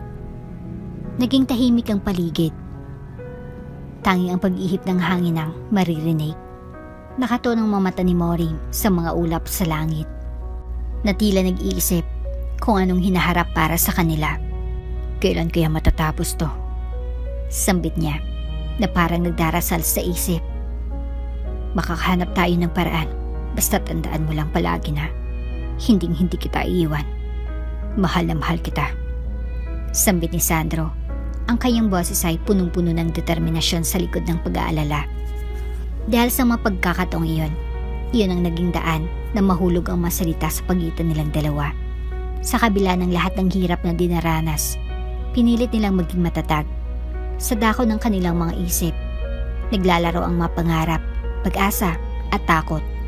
Ngunit kasama ang kanilang pagmamahal, naroon pa rin ang posibilidad na malampasan ng lahat. Samantala, makalipas ang ilang oras ay nauna nang nagtungo si Sandro sa kwarto habang si Mori ay nanatili pa rin sa may balkonahe at labis pa rin naggugulan sa kanyang nararamdaman. Bagamat sinasabing meron siyang matinding tiwala kay Sandro at Tatiana, hindi may kakailan ng kanyang isipan na may mga kumakalat na pagdududa sa kanyang puso. Ilang beses na kasing nahuli niyang dalawa na magsama sa mga pagkakataong hindi siya naroon at ang mga imahe ng kanilang masayang tawanan at tila malapit na ugnayan ay patuloy na bumabalik sa isip niya. Sa mga nagdaang iyon, nagtatanong si Mori sa kanyang sarili. Ano ba talagang namamagitan sa iyong dalawa? Isa lang akong bingi, pero hindi ako bulag at manhit. Madalas siyang gamitin ng salitang tiwala upang bigyan diin ang kanyang paniniwala na walang masama sa dalawa. Ngunit ang kanyang puso ay umuusbong ng mga katanungan na tila walang katapusan. Alam niyang hindi siya bingi sa mga sinasabi at ginagawang ligaya ng kanyang mga mata. Mula sa mga tawanan sa opisina hanggang sa mga pagkakataong nagkikita, ang dalawa na parang ibang tao sa paligid. Sa bawat isa sa mga pagkakataong iyon, naisin niyang iwasan ang mga iniisip. Nagpa siya siyang maniwala sa dalawa. Mahal na mahal niya si Sandro. At si Tatiana ay matalik na kaibigan, kaya bakit pa siya magdududa? Ngunit kahit anong gawin niyang pag-iwas, palaging bumabalik ang tanong sa kanyang isip. Posible bang may ibang nangyari sa kanilang dalawa? Sinasalamin nito ang kanyang kabatiran na kahit kaano pa siya magtiwala, tila hindi kayang iwasan ng kanyang pusang mga larawan ng inaasahan na nagiging labis na nagiging pasakit. Ang paglungkot at pag-uusisa na dulot ng takot ay nagsimula ng bumalot sa kanya. Palaging nasa isip niya ang mga oras na kasama ang kanyang asawa at best friend. Hindi maalis ng panahon, pakiramdam niya ay nagkakaroon ng pader sa pagitan nila at lalong lumalala ang kanyang pagdududa. Sa dulo ng araw, natatakot siya. Natatakot hindi lang sa posibilidad na masaktan, kundi sa ideya na maaring ang tiwala na inalay niya sa dalaway mawala. Pero sa gitna ng lahat, pinipilit lang niyang magpatuloy. Umaasa na ang kanilang mga ugnayan ay puro pagmamahal, pagkakaibigan. Hangarin lamang na hindi matupad ang kanyang matakot. Mahal na mahal kita, Sandro. Pero bakit parang may inililihim ka sa akin? Bakit parang may mali? Ayoko ng ganitong pakiramdam. Ayoko ng may pagdududa. At mas lalong ayokong pag-isipan ka ng masama. Sambit ni Mori sa kanyang sarili habang matilim na nakatingin sa kawalan. Nang sumunod na araw, sa hindi inaasahang pagkakataon ay biglang nawala ng malay si Mori. Nahimatay siya habang patungo sana sa may hardin. Nang makita siya ng mga katulong, ay kaagad naman siyang sinakluluhan ng mga ito. Ano bang nangyari, Yaya Leti? Nag-aalalang tanong ni Sandro sa mga katulong na nandun.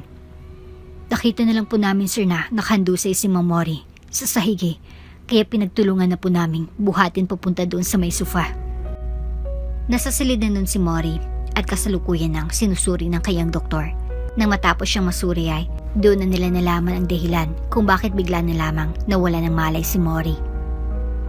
Mr. Sandro, natutuwa akong ibalita sa iyo na magiging tatay ka na. Si Mrs. Mori ay nagdadalang tao na. Congratulations. Sa sinabing iyon ng doktor ay tila walang pagsidlan ng galak na nararamdaman ngayon ni Sandro. Na sa wakas, after so many months na sumubok sila ay, sa wakas, nakabuo na rin sila. Habang si Sandro ay nagbubunyi sa saya. Sa may sulok naman ng siliday, nakatayo si Tatiana at kasalukuyang nakatingin sa kanila na nanlilisik ang mga mata. At para sa kanya ay isa itong masamang balita. Talaga, Dok? Magiging tatay na ako? Maluhaluhang tanong ni Sandro sa doktor. Sa mga oras na yun ay nagkamalay na rin si Mori. At dahil nga wala siyang marinig ay wala pa siyang alam sa nangyayari. Natunghayan na lang niya. Nakasalukuyan ng nakaharap sa kanya si Sandro na lumuluha ng mga mata. Honey, anong nangyari? Bakit nandito kayo lahat? Mahinang tanong ni Mori. Saka iginala ang kanyang tingin sa paligid. Bakit may doktor? Muli niyang tanong. Doon ay tinulungan na ni Sandro si Mori na makabangon at may ingat na isinandal sa may una nito sa kanyang likuran. Hindi naman malaman ni Sandro kung paano niya sisimulang imuestra sa kanyang mga kamay ang gusto niyang sabihin sa kanyang asawa dahil sa labis na kasabikan. Honey, hindi ko alam kung paano sasabihin ito pero magkakaanak na tayo. Nagdadalang tao ka na. Magiging nanay ka na. Lumuluhang wika ni Sandro gamit ang sign language. Nang makita ni Mori ang mga emosyon sa mukha ni Sandro, tila may kumikilos sa kanyang isipan. Hindi niya naiintindihan ang lahat, ngunit sa kanyang puso, ramdam niyang saya at kaba. Kuminang ang mamata ni Sandro habang patuloy itong gumagamit ng sign language. At sa bawat galaw nito, parang isang awitin ng pag-asa ang umaabot sa puso ni Mori. Marahang tumango si Mori. Kahit na nagguguluhan, tila may naisip na siya. Ang mga alaala ng mga nakaraang buwan, ang mga pagsubok at pag-asa na kanilang pinagdaraanan ay nag-iba na ng kulay. Sa kabila ng mga pagsubok, nariyan ang posibilidad na magiging magulang siya. Ang takot at kabang nararamdaman niya ay unti-unting napapalitan na ng saya. Mahal? Talagang nagdadalang tao ako? Tanong niya na parang nag-aalinlangan habang ang kanyang mga kamay ay dahan-dahang bumangon upang lapitan si Sandro. Sagot ni Sandro, "Oo, honey. Ito sigurong dahilan kung bakit lately ay napapadalas ang pagsama ng pakaramdam mo. Magiging magulang na tayo, honey." Ang mga luhay patuloy na bumuhos sa kanyang mga mata habang hawak-hawak ang kamay ng kanyang asawang si Mori.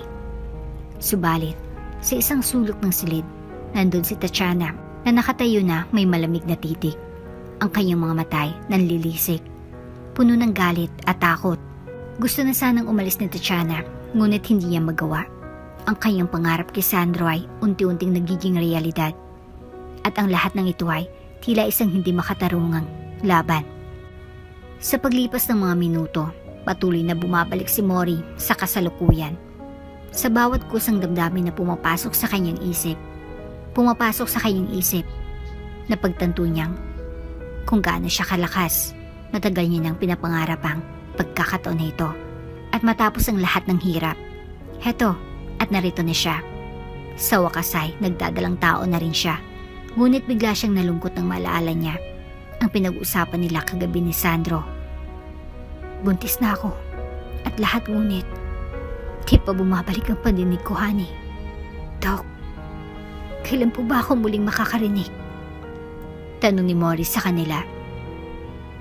Nagkatinginan naman sina Sandro at ang doktor. Mrs. Mori, huwag po kayong mag-alala. Kung hindi pa man po tuluyang bumalik ang pandinig nyo, may ibang paraan pa naman para makarinig kayo. May mga hearing aid po tayo at iyon ang inaasikaso po namin ngayon. Kaya wag mo na po kayong mag-alala. At mag-isip pa, baka lalo pong makasama ang labis na pag-iisip sa bata. Paliwanag ng doktor. Tumango na lamang si Mori at nakontento na sa sinabi ng doktor. Anyway, kailangan ko nang maghanda. Sabi niya sa sarili. Magiging nanay na ako. Samantalang si Tatiana, di nakatiis, na puno ng galit at inggit. Nakita niyang tila nagbubunyi si Sandro at Mori. At ang sama ng loob niya ay tila nag-aalab sa kanyang dibdib. Ang angking pagkakahiya at pangarap na wasakay nagpa siya sa kanyang isip. Sa akin pa rin ang huling halakak. Bulong niya sa sarili. Umikot ang kanyang isip at naglalaro ang maideya ng paghiganti at pagkakaroon ng plano. Ang kanyang init ng paggagalit ay umuusbong at tila hindi na siya makapaghintay pa. Hindi na mamalaya ng dalawa na ang kanilang sayay nagiging sanhi ng takot imbis na saya. Si Mori ay unti-unting bumabalik sa kanyang mga alaala ng pagkabaliw sa pangarap na maging isang ina, habang si Sandro ay hindi makapaghintay na yakapin lahat ng mga pangarap nilang dalawa. Wala nang makakapigil sa atin. Bulong ni Mori at sa paggalaw ng kanyang madaliri, tila ipinapakita niya ang buong damdamin at pagsamantaas sa hinaharap. Ngunit sa likod ng kanilang mga ngiti, merong bahid ng mga madidilim na ulap. Ang puwersa ng nakaraan, ang mga sekretong dumadapo sa mga puso. Bighatin ni Tatiana at ang hindi pagkakaintindihan ay hindi lang basta doon natatapos. Sa mga sandaling iyon, ang tadhana ay tila nagtatawag ng mas malalim na istorya. At sa kanilang mga kasama, ang paglalakbay ng pamilya ay tila lumalawak sa mga inaasahang pagsubok at pagsasalong ng mga damdamin. Matapos ang mga tagpong yun, nang makaalis ng doktor ay natira na lang sa silid sina Sandro, Mori at Tatiana. Doon ay sinamantala ni Tatiana na lapitan si Mori. Saka bineso-beso pa ito at binati ng may peking pagkagalak. Mori, may beshi, sa wakas naman, at magkakaanak na kayo nitong si Sandro.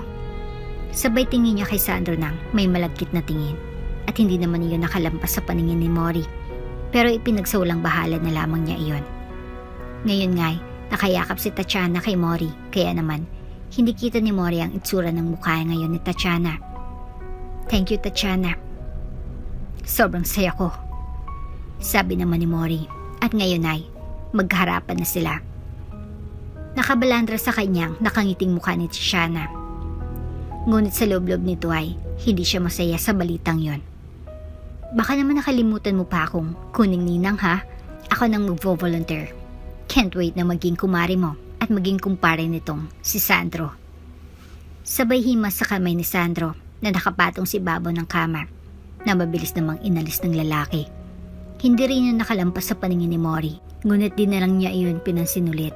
Pero sa loob-loob niya ay may namumuunang pagdududa. Matapos ang usapang iyon ay minabuti munang lumabas ni Sandro at Tatiana upang makapagpahinga ng maayos si Mori. Nagtungo muna si Sandro sa may balcony nang di niya namamalayang nakasunod na pala sa kanya si Tatiana.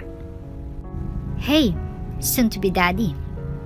Para bang nanunukso pang pagkakasabing yun ni Tatiana kay Sandro. What are you doing here? Baka makita na naman tayo ni Mori. Please lang Tatiana, lubayan mo na ako. Magtira ka naman ng konting kahiyan sa sarili mo. Matalim na sabi ni Sandro kay Tatiana. Mahina ngunit may diin lamang habang palingalinga sa paligid dahil baka may makarinig sa kanila. Ngumisi naman si Tatiana na tila di man lang natatamaan sa sinabing iyon ni Sandro. What are you talking about? Ngayon pa ba ako titigil sa pagtataksil natin kung kailan buntis na si Mori? Kung kailan malayo na nating magagawang kalaswahan natin? Lumapit pa talaga siya kay Sandro upang haplusin ang mukha nito, ngunit iniwasan lang siya ng lalaki at galit na galit dito. Si Sandro ay nasa estado ng pagpipigil at tila nag-init ang ulo. Ang masalitang binitaw ni Tatiana ay parang nagpatagal sa kanyang isipan. Magtira ka naman ng konting kahiyan sa sarili mo. Ang mga salitang iyon ay humahamon sa kanyang isip at sinisisi ang sarili sa pagkakasangkot sa ganitong sitwasyon. Ngunit sa halip na maapektuhan, tila mas nagsusumikap si Tatiana na magpatuloy sa kanilang baluktot na relasyon. Ngayon pa ba ako titigil? Sabi nito na puno ng pagkabuntong hininga. Para kay Sandro, parang tumatagos ito sa kanyang puso na nalulumbay. Alam niyang mali ang kanilang ginagawa, ngunit sa bawat pahayag ni Tatiana, siya ay natutukso na makipagtalik sa isang mundo na hindi na dapat umiral. Nagstay siya sa kanyang lugar, ngunit ang madistansya na nararamdaman niya ay hindi na talaga kayang gawing matatag. Tatiana, naiintindihan mo bang maaring mangyari sa atin? Magiging tatay na ako. Ganyan ka ba talaga kamanhid? Igting niyang tanong kay Tatiana. Sabay saplos na ginawa ni Tatiana sa kanyang mukha ay nagbigay sa kanyang labis na kainisan. Kahit gaano siya kagalit, hindi may iwasang mapansin ang alindog ng babae sa kanyang harapan. Pero sa parehang oras, at pag-uwi ni Tatiana sa mga dating galaway, nagbigay ng takot at mangamba sa kanyang puso. Ang maeskwelong ito ay nagbabandya ng pangadip sa kanilang mag-asawa na iyon ang nag-iisang bagay na dapat niyang protektahan. Ikaw na ngang pinapaligaya, ikaw pang galit. Ano bang masama roon? Sagot ni Tatiana. Ang ngisi sa kanyang mukha ay tila di maalis-alis. Nahulog ang tingin ni Sandro at ang kanyang puso ay puno ng takot at galit nang sabay na umusbong. Tatiana, gusto kong malaman mo na wala akong nararamdaman sa iyo. Hindi kita mahal. At lahat ng nangyari sa atin, lahat yun, ay dala lang ng kalokohan mo. Kaya pakiusap, nakikiusap na ako sa iyo. Tantanan mo na ako please. Ngunit sa kabila ng kanyang pagkilos, mas tumindi ang kumikislap na damdamin ni Tatiana. Ang kanyang pagiging matatag at pagmamatigas ay tila natutok sa isang tiyak na layunin na dumating sa pagkakataon na ayaw niyang pakinggan pa ni Sandro at tila siya nang mas nabibingi kaysa kay Mori. Dapat na tayong tumigil, Tatiana. I can't take this anymore. Aniya't madadama talagang galit sa bawat katagang iyon. Ang mga salitang iyon ay tila isang hampas sa hangin na nagpasagod kay Tatiana. Sandro, huwag mo akong itulak palayo. Akong nararapat sa iyo. At oo, aaminin ko, hindi ko matanggap na magkakaanak na kayo ni Mori. Ako lang nababagay sa iyo, Sandro. Ako lang. Pakiusap niya at ang boses nito ay puno ng pagsisisi at pagnanasa. Ngunit sa katotohanan ay naroon at si Sandro ay narito sa harap ng napakalaking hamon. Tatiana, hindi mo alam ang sinasabi mo. Nababaliw ka na. Wala ka na sa ayos na pag-iisip mo. Wika ni Sandro. Baliw na kung baliw. Nasisiraan ako nasisiraan. Basta mahal kita, Sandro. Mahal na mahal. Pakiusap. Mahalin mo rin ako. Ngunit masyado ng malalim ang pagkakasalaysay ni Tatiana para sa kanya. Ang lahat ng ito ay isang laro na hindi niya kayang bitawan. Sa bawat paghaplos niya kay Sandro, sa bawat titig na nagbibigay ng apoy sa kanilang pag-uusap, tila nawawalan ng anyo ng katotohanan. Ang kanyang masalitang puno ng pangako at pangarap ay kasabay na nagbibigay sa kanya ng lakas. Handa kong gawin ang lahat, Sandro. Mapasakin ka lang. You are mine. Aniya. Sandro, bakit ba hindi mo man lang tanggapin na tayong dalawang nagdadala ng saya sa isa't isa? Wala na si Mori. Wala na dapat siya sa kwento mo. At mas mahalagay sa kung anong nangyayari at nararamdaman natin ngayon. Ako na lang ang mahalin mo at huwag si Mori.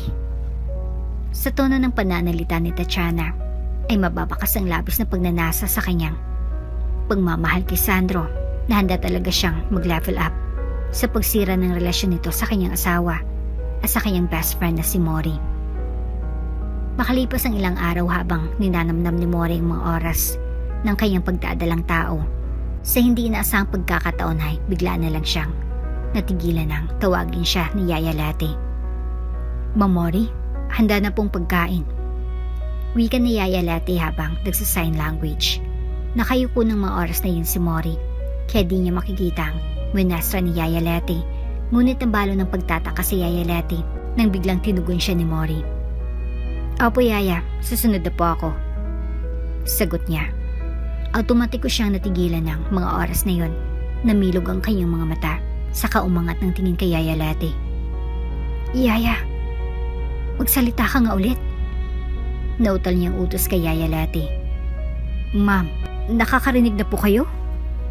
Utal na tanong ni Yaya Lati. Doon ay biglang namuha ang mga luha ni Mori. Hindi siya makapaniwala na oo nga. Bumalik ng pandinig niya. Hindi niya malaman ang uunahin, ngunit si Sandro kaagad ang pumasok sa isip niya at sabik na siyang ipalam ito sa kanyang asawa. Kaya naman, kaagad niyang kinuha ang susi ng kanyang sasakyan, saka nagtungo sa kanilang condo unit kung saan naroon ang kanyang asawang si Sandro. Habang nagmamaneho si Mori papunta sa unit ni Sandro, tilang bawat hibla ng hangin ay sumasalubong sa kanyang saya. Sa bawat kanto at liko, nararamdaman niyang excitement na unti-unting bumabalot sa kanyang puso. Sa wakas, narinig niya na ang mga tunog na matagal niya nang inaasam-asam, isang himig ng pag-asa at bagong simula. Ang kanyang isipan ay pumapasok sa isang mundo ng mga alaala, mga pagkakataong punong-puno ng lungkot at kawalang katiyakan. Ngunit ngayon, sa kanyang paglalakbay, ang saya ng kanyang nadaramay nagbigay liwanag sa kanyang bawat hakbang. Hakbang ng mga ilaw ng lungsod ay bumabagtas sa kanyang progreso. Siya nag-aalala lamang sa kung paano niya ibabahagi ang magandang balita kay Sandro. Mabilis ang takbo ng kanyang isip habang iniisip ang maaaring mangyari pagdating niya sa condo unit. Paano niya sasabihin kay Sandro? Anong magiging reaksyon nito? Nakaramdam siya ng sabik at takot sa parehong oras. Lahat ng masandaling nawala sa kanya, ang mga pag-uusap, ang mga tawanan, at ang mga simpleng kaingayan sa bahay, biglang bumalik sa kanya sa isang iglap. Sa pagdating niya sa kondo, nagtatakbo ang kanyang puso. Nang buksan niya ng pinto ng unit, dahil may access naman siya doon, ay hindi niya nadatnan si Sandro bagkus mga hinumbad na damit nito at damit pambabayang natunghayan niya sa sahig ng unit. Nakaramdam kaagad ng kaba ang kanyang puso. Para bang nanginginig ang kanyang mga laman. Nagkakaroon na siya ng kutob, ngunit ayaw niya pa ring isipin ang bagay na yun hanggat hindi pa niya ito napapatunayan. Maya-maya pa ay napatingin na siya sa may kwarto kung saan niya narinig ang mga boses na tila nag-uusap. Marahan siyang nagtungo doon. Hindi niya muna binuksan ng pinto bagkusay, pinakinggan muna ang tila nag-uusap doon. Ang tono ng boses, isa lang ang sigurado, si Mori, sina Tatiana at Sandro iyon. Honey, bakit bang ilap mo? May problema ba? Maarting tanong ni Tatiana kay Sandro habang ang lalaki ay katabi nito sa kanyang kama at may malalim na iniisip. Tatiana, itigil na natin to. Ayoko na. Bakit mo ba ginagawa sa akin to, ha? Nanggagaliiti sa galit na tanong ni Sandro kay Tatiana. Muling pumulupot ng yakap si Tatiana kay Sandro, saka inilapit ang mas malapit ang kanyang bibig sa tenga ni Sandro. May sinabi itong isang malalim na sekreto na matagal nang pinakatago-tago ni Tatiana, kaya maging si Sandro ay hindi makapaniwala sa kanyang mga narinig sa bibig ni Tatiana. Wala naman silang kamalay-malay na nasa labas ng silid na iyon si Mori na nakikinig sa pag-uusap nilang dalawa, at maging siya ay nagimbal din sa kanyang nalaman. Ngunit bago pa man siya makagalaw, isang pangungusap mula kay Tatiana ang bumasag sa kanyang wasak na puso. Alam mo bang akong may kagagawa ng lahat? Akong nag-utos na magpasabog sa kasal niyo, dahilan para mawala na ng pandinig ang asawa mo? Oo, Sandro. Ako ang may gawa nun. Dahil noon pa lang, sa tuwing ikinukwento ka sa akin ni Mori, sa tuwing ipinagmamalaki ka niya sa akin, nahulog na rin ako sa iyo. Nagugustuhan na kita. At simula noon ay, inggit na ako kay Mori. Pinagpantasyahan na kita. Minahal kita noon pa lang. Pagtatapat ni Tatiana. Halos magimbal ang buong mundo ni Sandro sa naging pagtatapat niya ni Tatiana. Habang si Mori naman sa labas ay tila napapaisip, at ang mga salitang ito ay parang kidlat na tumama sa kanyang isipan. Naglalakbay pabalik sa mga alaala ni Mori. Sa mga sandaling tila nagtataka kung bakit siya nawala ng pandinig. Sa parehong pagkakataon, tila bumagsak ang bundo niya sa mga salitang narinig. Nang matapos marinig ang lahat, umakyat ang galit at lungkot sa kanyang dibdib. Nais niya nang buksan ang pinto at harapin ang katotohanan, ngunit may natatanging takot sa kanyang puso. Gusto niyang ipakita na hindi siya natatakot, ngunit ang takot na mahuli at masaktan ay nanatiling nakabuntot sa kanya. Malapit na siyang mawalan ng kontrol, ngunit sa isang iglap, nagpasya na siyang pumasok. Ang pinto ay mabigat na tila hindi niya niyaya ang kanyang pagdapo. Mabilis ang kanyang puso habang siya ay pumasok sa silid. Nakatayo si Sandro. Ang mukha nito ay puno ng gulo, habang nakasandal si Tatiana sa kama. May matamis na ngiti na nakabaon sa kanyang mga labi. Mori. Bigkas ni Sandro. Nagulat sa kanyang pagpasok. Alam ko na. Sagot ni Mori. Ang boses ay puno ng hinanakit. Alam ko ng lahat. Dahil dito, nagsimula ng isang laban na puno ng emosyon. Isang labanan na hindi lamang sa panlabas na anyo, kundi sa loob ng kanilang mga puso. Si Mori, sa kabila ng kanyang mga limitasyon, ay handang ipaglaban ang kanyang katotohanan. Kahit gaano pa ito kasakit. Nukay ang kanyang diwa ang lahat ng galit, sakit at kirot na nadarama niya. Ang mundo nila ay tila nagiging magulo at siyang nagiging biktima ng mga pagkakamali ng iba. Bakit? Bakit mo ginawa to, Tatiana? Tanong ni Mori. Ang boses ay nag-aalab sa galit at sakit. Ngunit ang mga mata ni Mori ay nasakitang hindi natitinag na katotohanan. Alam niyang kailangan niya nang harapin ang kanyang kinakatakutan, ang katotohanan sa likod ng hindi pagkakaunawaan at sakit. Sa halip na sana magtaka si Sandro at Tatiana kung paano yun narinig ni Mori ay nangibabaw pa rin ang pag-aalala ni Sandro sa kanyang asawa. Honey. Sambit ni Sandro na tila napupuno ng guilt at pagsisisi. Lumingon sa kanya si Mori na ngayon ay puno na ng luha ang kanyang mga mata. Sandro, paano mo nagawa sa akin to? Matagal na bang may nangyayari sa inyo ni Tatiana, ha? Umiyak na tanong ni Mori sa kanyang asawa. Ngunit ang mga mata ni Mori ay nasakitang hindi natitinag na katotohanan. Alam niyang kailangan niya nang harapin ang kanyang kinakatakutan, ang katotohanan sa likod ng hindi pagkakaunawaan, at sakit ng kanyang puso ay tila tumutugon sa mga paglalaban na emosyon sa kanyang isipan. Sa isang iglap, nagbago ang lahat ng plano. Hindi na siya kayang pigilan ng takot na umiwas sa katotohanan. Kailangan niya nang malaman kung ano talagang nangyari sa pagitan ni Sandro at Tatiana. Sa ilang minutong isipin, napagod na siya sa mga tanong na walang sagot, sa mga kawalang katiyakan na hindi niya kayang tiisin. Si Tatiana, na nasa likod ni Sandro, ay nag-aalinlangan sa mga pagkakataon na tila naipit sa gitna ng sitwasyon. Ang kanyang puso ay Tila nahadlangan ng mga emosyon habang nanonood ang mga mata ni Mori. Ngunit, dahil nandito na sila, panindigan niya na ang mga salitang narinig nila. Muling humarap si Mori kay Tatiana at sa kanyang mga tingin, nararamdaman ng galit at sakit na mabilis na namumuo. Ikaw pa, Tatiana? Bakit? Paano mo nagawa sa akin to? Halos kapatid ang turing ko sa'yo tapos ganito? Paano mo naatim na gawin ang bagay na yun para lang makuha ang gusto mo? Anong klaseng tao ka, Tatiana? Galit na wika ni Mori. Minsan, ang mga salita ay tila mas matalim pa sa mabakas ng pisikal na sugat. Ang damdamin sa hangin ay tila nag-uumapaw at batid ni Mori na hindi niya na kayang tipirin ang sakit. Nang sa wakas ay magtagpo ang kanilang mga mata. Nagkausap silang tatlo na naglalaman ng saloobin at hindi pagkakasundo, walang salin na pagtatago at maskara. Ang mga emosyon ay nagbabalik-balik at handa na silang humarap sa tunay na anyo ng mga mata at puso. Sa mga sandaling iyon, ang katotohanan ay naglalakad sa harapan nila at walang makakapigil sa kanila na talakayin ng mga pinakabanal at pinakamabigat na katotohanan.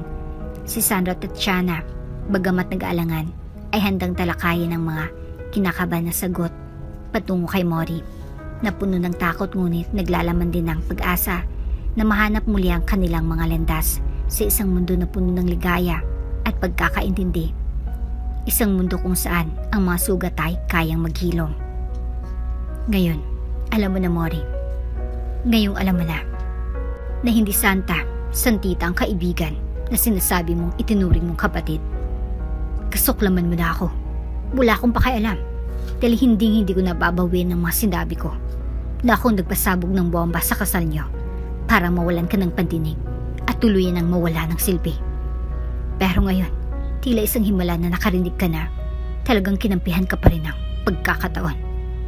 Pero wala akong pakialam dahil nakuha ko na si Sandro. Nakuha ko ng asawa mo at ilang beses na namin pinagsaluhan ng init ng aming mga katawan. Tama na, Tatiana. Tumigil ka na. Hindi na ako magtatago sa pambablackmail mo. Mori, honey. I'm sorry. I'm sorry sa lahat ng mga nagawa kong kasalanan. Nagawa ko lang yun dahil yung sa mental health mo lang ang iniisip ko. Mahal na mahal kita, Mori. Pinaglaruan lang talaga tayo ni Tatiana sa mga palad niya. Sabay tingin ni Sandro kay Tatiana na may masamang tingin. Napahagulhol naman si Mori sa pag-iyak dahil sa nagawang pag-amin ng kanyang asawa si Sandro. Habang umulan ng luha ni Mori, tila bumuhos ang lahat ng sakit at galit sa kanyang puso. Ang mga salita ni Tatiana ay parang mga pangil na tumusok sa kanyang dibdib. Isang matinding sakit ang umakyat sa kanyang lalamunan, habang bawat pag-amin ni Sandro ay parang isang malupit na dagok na nagpapabigat sa kanyang kaluluwa. Nakatitig si Mori kay Sandro, umaasang makikita ang pagsisisi sa mga mata nito. Pero sa pumapapil sa mukha ni Sandro, nakikita ni Mori ang diferensya. Nagguguluhan, puno ng tawag ng puso at isip na nagsasagupaan. Paano ito nagawa sa kanya ni Sandro kung lagi naman niyang sinasabi na mahal siya nito? 3 taon silang magkasama. At sa mga sandaling iyon, parang lahat ng alaala ay nabura. Narinig niyang mga ngiti, tawanan, at mga plano na mayroon sila. Ngunit sa gitna ng lahat ng iyon, talagang nabukas ng sugat ang katotohanang isiniwalat ni Tatiana sa pagitan nilang dalawa ni Sandro. Sandro, kung totoong mahal mo ako, hindi sasagi sa isip mo ang sakta ng damdamin ko. May diin na sabi ni Mori sa kanyang asawa na si Sandro at ang kanyang boses ay nanginginig dahil sa sakit. Ngunit wala ng oras ang dalawa para magpaliwanag. Si Sandro at si Tatiana ay patuloy pa rin sa kanilang masalimuot na alitan, tila sindak sa loob ng isang pagsubok. Sa paulit-ulit na pagsugod sa damdaming nagtatangkang ilabas. Para kay Mori, wala nang ibang narinig kundi ang dugong umagos sa kanyang puso. Sa pagkasabing iyon ni Mori ay tuluyan na siyang lumabas ng silid at umalis. Susundan naman ito ni Sandro.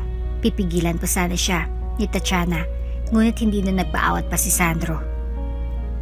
Sandro, huwag mo akong iwan, sabi ni Tatiana na nagmamakaawang tono. Mariin naman siyang sinagot ni Sandro na galit na galit.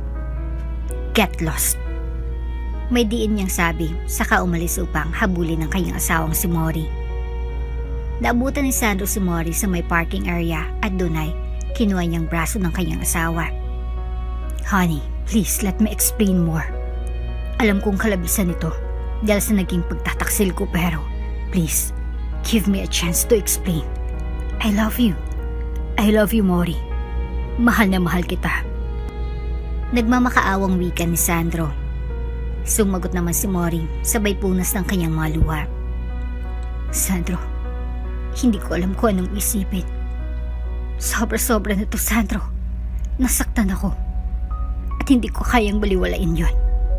Sagot ni Mori nang may ngiti sa kabila ng kanyang mga luha. Habang hawak-hawak pa rin ni Sandro ang braso ni Mori, naramdaman ng lalaki ang bigat ng kanyang puso. Alam mo hindi nagiging madali ang sitwasyon. Nagtataka na siya kung paano siya nakarating sa sitwasyong ito. Mula sa masayang pagsasama hanggang sa alingaw-ngaw ng sakit at takot. Alam ko nahulog ako sa pagkakamali. Pero isa lang ang totoo, honey. Ikaw ang mahal ko. Tinatakot ako ng ideya na mawawala ka sa akin. Muling nagmamakaawa si Sandro, umaasang makakabawi sa kanyang mga pagkakamali. Ngunit tanging hikbi at luhang sagot ni Mori. Paano pa kita pagkakatiwalaan ulit? Nandiyan si Tatiana. Pinili mo siya. Paano mo ako may sasalba mula sa sakit na dulot ito? Habang nag-uusap sila, ramdam ni Sandro ang pangangalay sa kanyang puso. Nais siyang ipaglaban si Mori, pero sa mga salitang iyon, parang unti-unting nadudurog ang pag-asa niya. Sa taglay na damdamin at sitwasyon, nagpasya siyang harapin ang katotohanan. Mori, sobrang importante ka sa akin. Kung maaari lang, gusto kong ipakita sa iyo na hindi na mangyayari ulit ang ganitong pagkakamali. Wala akong ibang iniisip kundi ikaw. Pakiusap ni Sandro na tila umaasa sa kanyang mga salita.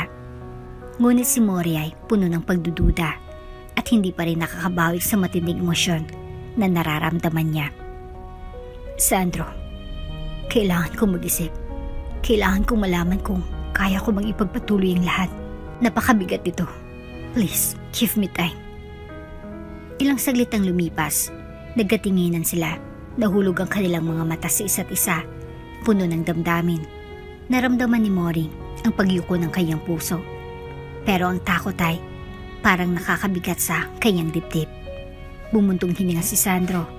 Nagpasya siya na bigyan ng espasyo si Mori upang mag-isip. Okay, pero huwag kang mawawala. Please, mahal na mahal kita, honey. Aniya na may taglay na pag-asa. Umikot si Mori at umalis sa parking area. Bit-bit ang iniwang sakit sa kanyang puso. Walang kasiguraduhan ang hinaharap. Ngunit isa lang ang nasisiguro sa kanyang pag-alis. May mga tanong at damdaming na natiling hindi nasasagot. Si Sandro naman, naglakad sa tabi ng kanyang sasakyan. Ipinangako sa sarili na gagawin ang lahat upang makuha ulit ang tiwala ni Mori. Makalipas ang ilang araw, magkasama man sina Mori at Sandro sa isang bahay. Ngunit nanatili pa rin yung tensyon buhat ng nangyari sa kanila noon. May ginawang hakbang si Sandro na hindi pa niya naipaalam kay Mori dahil ayaw pa rin siyang kausapin ito. Nakipag-ugnayan si Sandro sa kanilang abogado at ilang mga kapulisan para ireklamo ang ginawang pagpapasabog ng Tatiana nung kasal nila at ngayon ay may ibinaba ng warrant. Ang korte kaya naman nahuli na si Tatiana. Samantala, si Mori naman ay tila malalim pa rin ang iniisip. Naubutan siya ni Sandro sa kanilang hardin. Pupunta sana doon si Sandro ngunit dahil nga ayaw siyang makausap o makita man lang ng kanyang asaway, akma na sana siyang alis nang tawagin siya ni Mori. Sandro. Biglang napahinto si Sandro saka muling humarap sa kanyang asawa. Ang tono ng boses nito ngayon ay may hinahon na at kalma na, tila nakapag-isip na. Mori. Napalunok ng laway si Sandro habang nakatitig kay Mori. Tumayo si Mori. Tinitigan niya si Sandro na tila ba nagbabanta ng isang maamong pakipag-ugnayan. Sandro, ayusin na natin to. Please. Mangyak-iyak na wika ni Mori. Gumuhit naman ng isang matipid na ngiti sa mga labi ni Sandro. Masaya siya dahil sa wakas ay tila muli nang nagkakaroon ng pag-asa ang relasyon nilang mag-asawa. Nilapitan din siya ni Sandro. Mori, I badly want to fix this. I don't want to lose you. Kayo ang magiging anak natin ng buhay ko. Mangiyak-iyak din niyang sabi. Tila nagtagumpay ang mga salitang iyon na muling nagbigay buhay sa damdamin ni Mori. Dahan-dahan siyang lumapit kay Sandro. Tila nag-uumapaw ang pag-asa sa kanyang puso. Nararamdaman niya ang pagkakamali at paghihirap ng kanilang pinagdaanan. Ngunit sa pagkakataong ito, nagbigay siya ng pagkakataon na muling magbagong buhay ang kanilang relasyon. Magsimula tayo muli sa simula. Wika ni Mori na may pagtitiwala sa kanyang tinig. Nakita ni Sandro ang pangiti ng asawa. Isang ngiti na puno ng pag-asa at pagtanggap. Ang kanyang puso ay tila pumintig ng mas mabilis. Nais ko maging tapat sa iyo, Mori. Sagot niya. Tama ka. Kailangan natin ng pagbubulayan. Ang mga nakarang araw, maraming nangyari. May ginawa akong hakbang na kung saan ay nasaktan kita at inihingi ko iyon ng tawad sa iyo. Ngunit hindi malaman ni Mori kung anong tunay na nararamdaman. Kaya't nagpatuloy si Sandro. Kinausap ko ng ating abogado tungkol sa mga suliranin dulot ni Tatiana. Kasamang iba pang mga kapulisan. Nahuli na siya. Wika ni Sandro. Muli, lumapit si Sandro at hinawakan ng kamay ni Mori. Nandito ako. Nandito tayo. Ayaw ko nang mawala ka, Mori. Kailangan lang nating magpakatatag. Mabilis ang tibok ng puso ni Mori habang pinapakinggan ang masalitang lumalabas kay Sandro. Ang sakit at pagdaramdam na kanyang naramdaman sa mga nakaraang linggo ay tila unti-unting nagiging alaala na lamang. Nararamdaman niyang nagkakaroon sila ng gap. Ngunit sa mga sandaling ito, may pag-asa na maaring muling magtagumpay ang kanilang pagmamahalan. Mahalaga ka sa akin, Sandro. Wika ni Mori. Ang tono ng kanyang boses ay puno ng damdamin. At oo, ano man ang nagawa mo, pinapatawad na kita. Habang unti-unting lumalapit si Sandro, pinilit ni Mori na huwag palakasin ng takot sa kanyang puso. Sa kabila ng lahat ng nangyari, alam niyang mahal pa rin niya si Sandro. At sa matitig nito, tila nakikita niyang pagkilala na may pagkakamali at ang pagnanais na ipagpatuloy ang laban. Nasaktan ako, Sandro, lalo na sa nangyari kay Tatiana. Patuloy na wika ni Mori, na ngayon ay may bahay na ng lungkot. Alam kong mahirap ito, pero kailangan nating harapin ito ng magkasama. Ramdam ni Sandro ang bigat sa mga salitang iyon. Nagmistulang isang panibagong simula ito para sa kanila. Mori, alam kong marami tayong pinagdaanan, ngunit nakikita kong handa kang makipaglaban. At para dito, handa rin akong lumaban. Sagot ni Sandro. Ang kayang tinig ay puno ng determinasyon. Habang nasa likuran ng hardin, ang mga halaman ay tila nagbigay liwanag, sumasailalim sa kanilang mga puso na muling naglalapit. Mahalaga sa akin ang pamilya natin. Gusto ko ipakita sa iyo ang buong puso kong pagsisikap na itaguyod ang ating relasyon. Nakita ni Mori ang apoy sa mga mata ni Sandro, pag-asa at pagnanais na muling bumalik sa maayos na araw. At sa kanyang puso, unti-unting nagdesisyon siya. Handa siyang muling ipaglaban ang kanilang pagmamahalan. Magsimula tayo sa mga maliliit na hakbang, sabi ni Mori, habang yakap ang kanyang sarili na parang humihingi ng lakas. Tanggapin natin ang mapagkakamali natin at sabay natin itong putulin. Nakataas ang ulo ni Sandro at mga ngiti na tila bumalik ang liwanag sa kanyang mga mata. Sasamahan kita, Mori. Hindi na kita iiwan sa hirap at ginhawa. Pangako ko iyan. Matatamis na mga salitang lumabas sa kanilang bibig. Mga pangako at pag-asa. Sa kabila ng lahat ng sakit, naramdaman ni Mori ang nagkaroon ng pagbabago. Si Sandro ay nariyan, handang makinig at magtrabaho patungo sa isang mas maliwanag na kinabukasan. Hindi madali ang proseso, ngunit sa pagkakataong ito, alam nilang handa silang harapin ito magkasama. Nagtaglay ng bagong pag-asa ang kanilang mga puso. Hindi na nila pakikinggan ang mga nakaraan, kundi tanging mga bagong simula at mga pangarap na sabay nilang itatayo. At sa bawat hakbang, kahit na ang sitwasyon ay hindi pa ganap na maayos, nagkaroon sila ng kumpiyansa na kaya nilang muling bumangon at bumuo ng mas magandang buhay. Doon din nalaman ni Sandro na si Mori pa lang naging donor din noon ng kanyang ina nang magsagawa ito ng skin transplant, kaya nagkaroon ito ng peklat sa kanyang may bandang tiyan. Kaya naman, walang dahilan para hindi nila solusyonan ang kanilang problemang dalawa bilang mag-asawa. Nang matapos ang unos ng buhay ng dalawa, makalipas lamang ilang buwan, ay isinilang na ni Mori ang kanilang kauna-unahang supling ni Sandro na pinangalanan nilang Lily Mori. Isinunod ni Mori sa kanyang pangalan at idinikit ang pangalang Lily dahil ito ang paborito niyang bulaklak. Napakaganda ng anak natin. Kamukhang kumukha mo siya, honey. Maluhaluhang wika ni Sandro habang karga-karga niya ang kanilang anak. Nakangiti naman si Mori habang pinagmamasdan ng mag-ama. Ang saya ko, honey. Ang buong akala ko ay hindi ko na maririnig pa ang unang pag-iyak ng ating anak. Kay buti talaga ng Panginoon. Teary-eyed naman na sabi ni Mori. Tiningin niya si Sandro. Of course, God is good.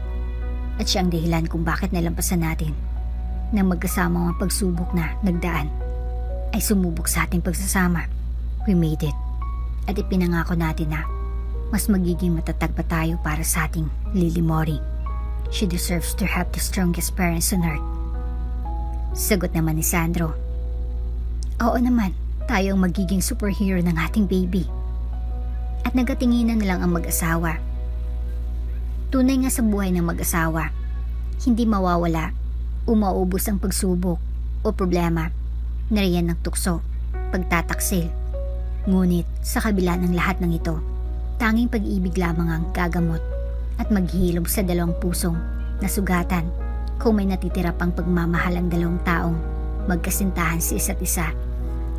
Sa kaso ni Mori at Sandro, nagkamali man si Sandro, ngunit bandang huli, nanaig pa rin sa puso ni Mori ang kanilang pinagsamahang mag-asawa at naibigay ang pagpapatawad at pagtanggap para sa relasyon nilang mag-asawa. Dahil tunay naman na kung mahal niyo ang isa't isa, ipaglaban niyo at huwag magpatalo sa tukso at sa kalaban. At dito na nga po nagtatapos ang ating kwento. Hanggang sa muli, ito ang pinaka-super na story. At nakakaiba habang nakikinig ako, hindi ko mawaring naramdaman ko sa governor na walang kwenta at naantig ang puso ko sa magkapatid kasamang lola at ang ama. Lahat ng kasamaan ay hindi magtatagal kailanman. Thank you. Kung bago ka pa lang sa channel neto, ibang kwento ni Ate Jane, istorya mo, ikwento ko. Huwag kalimutang pindutin ang notification bell at subscribe button.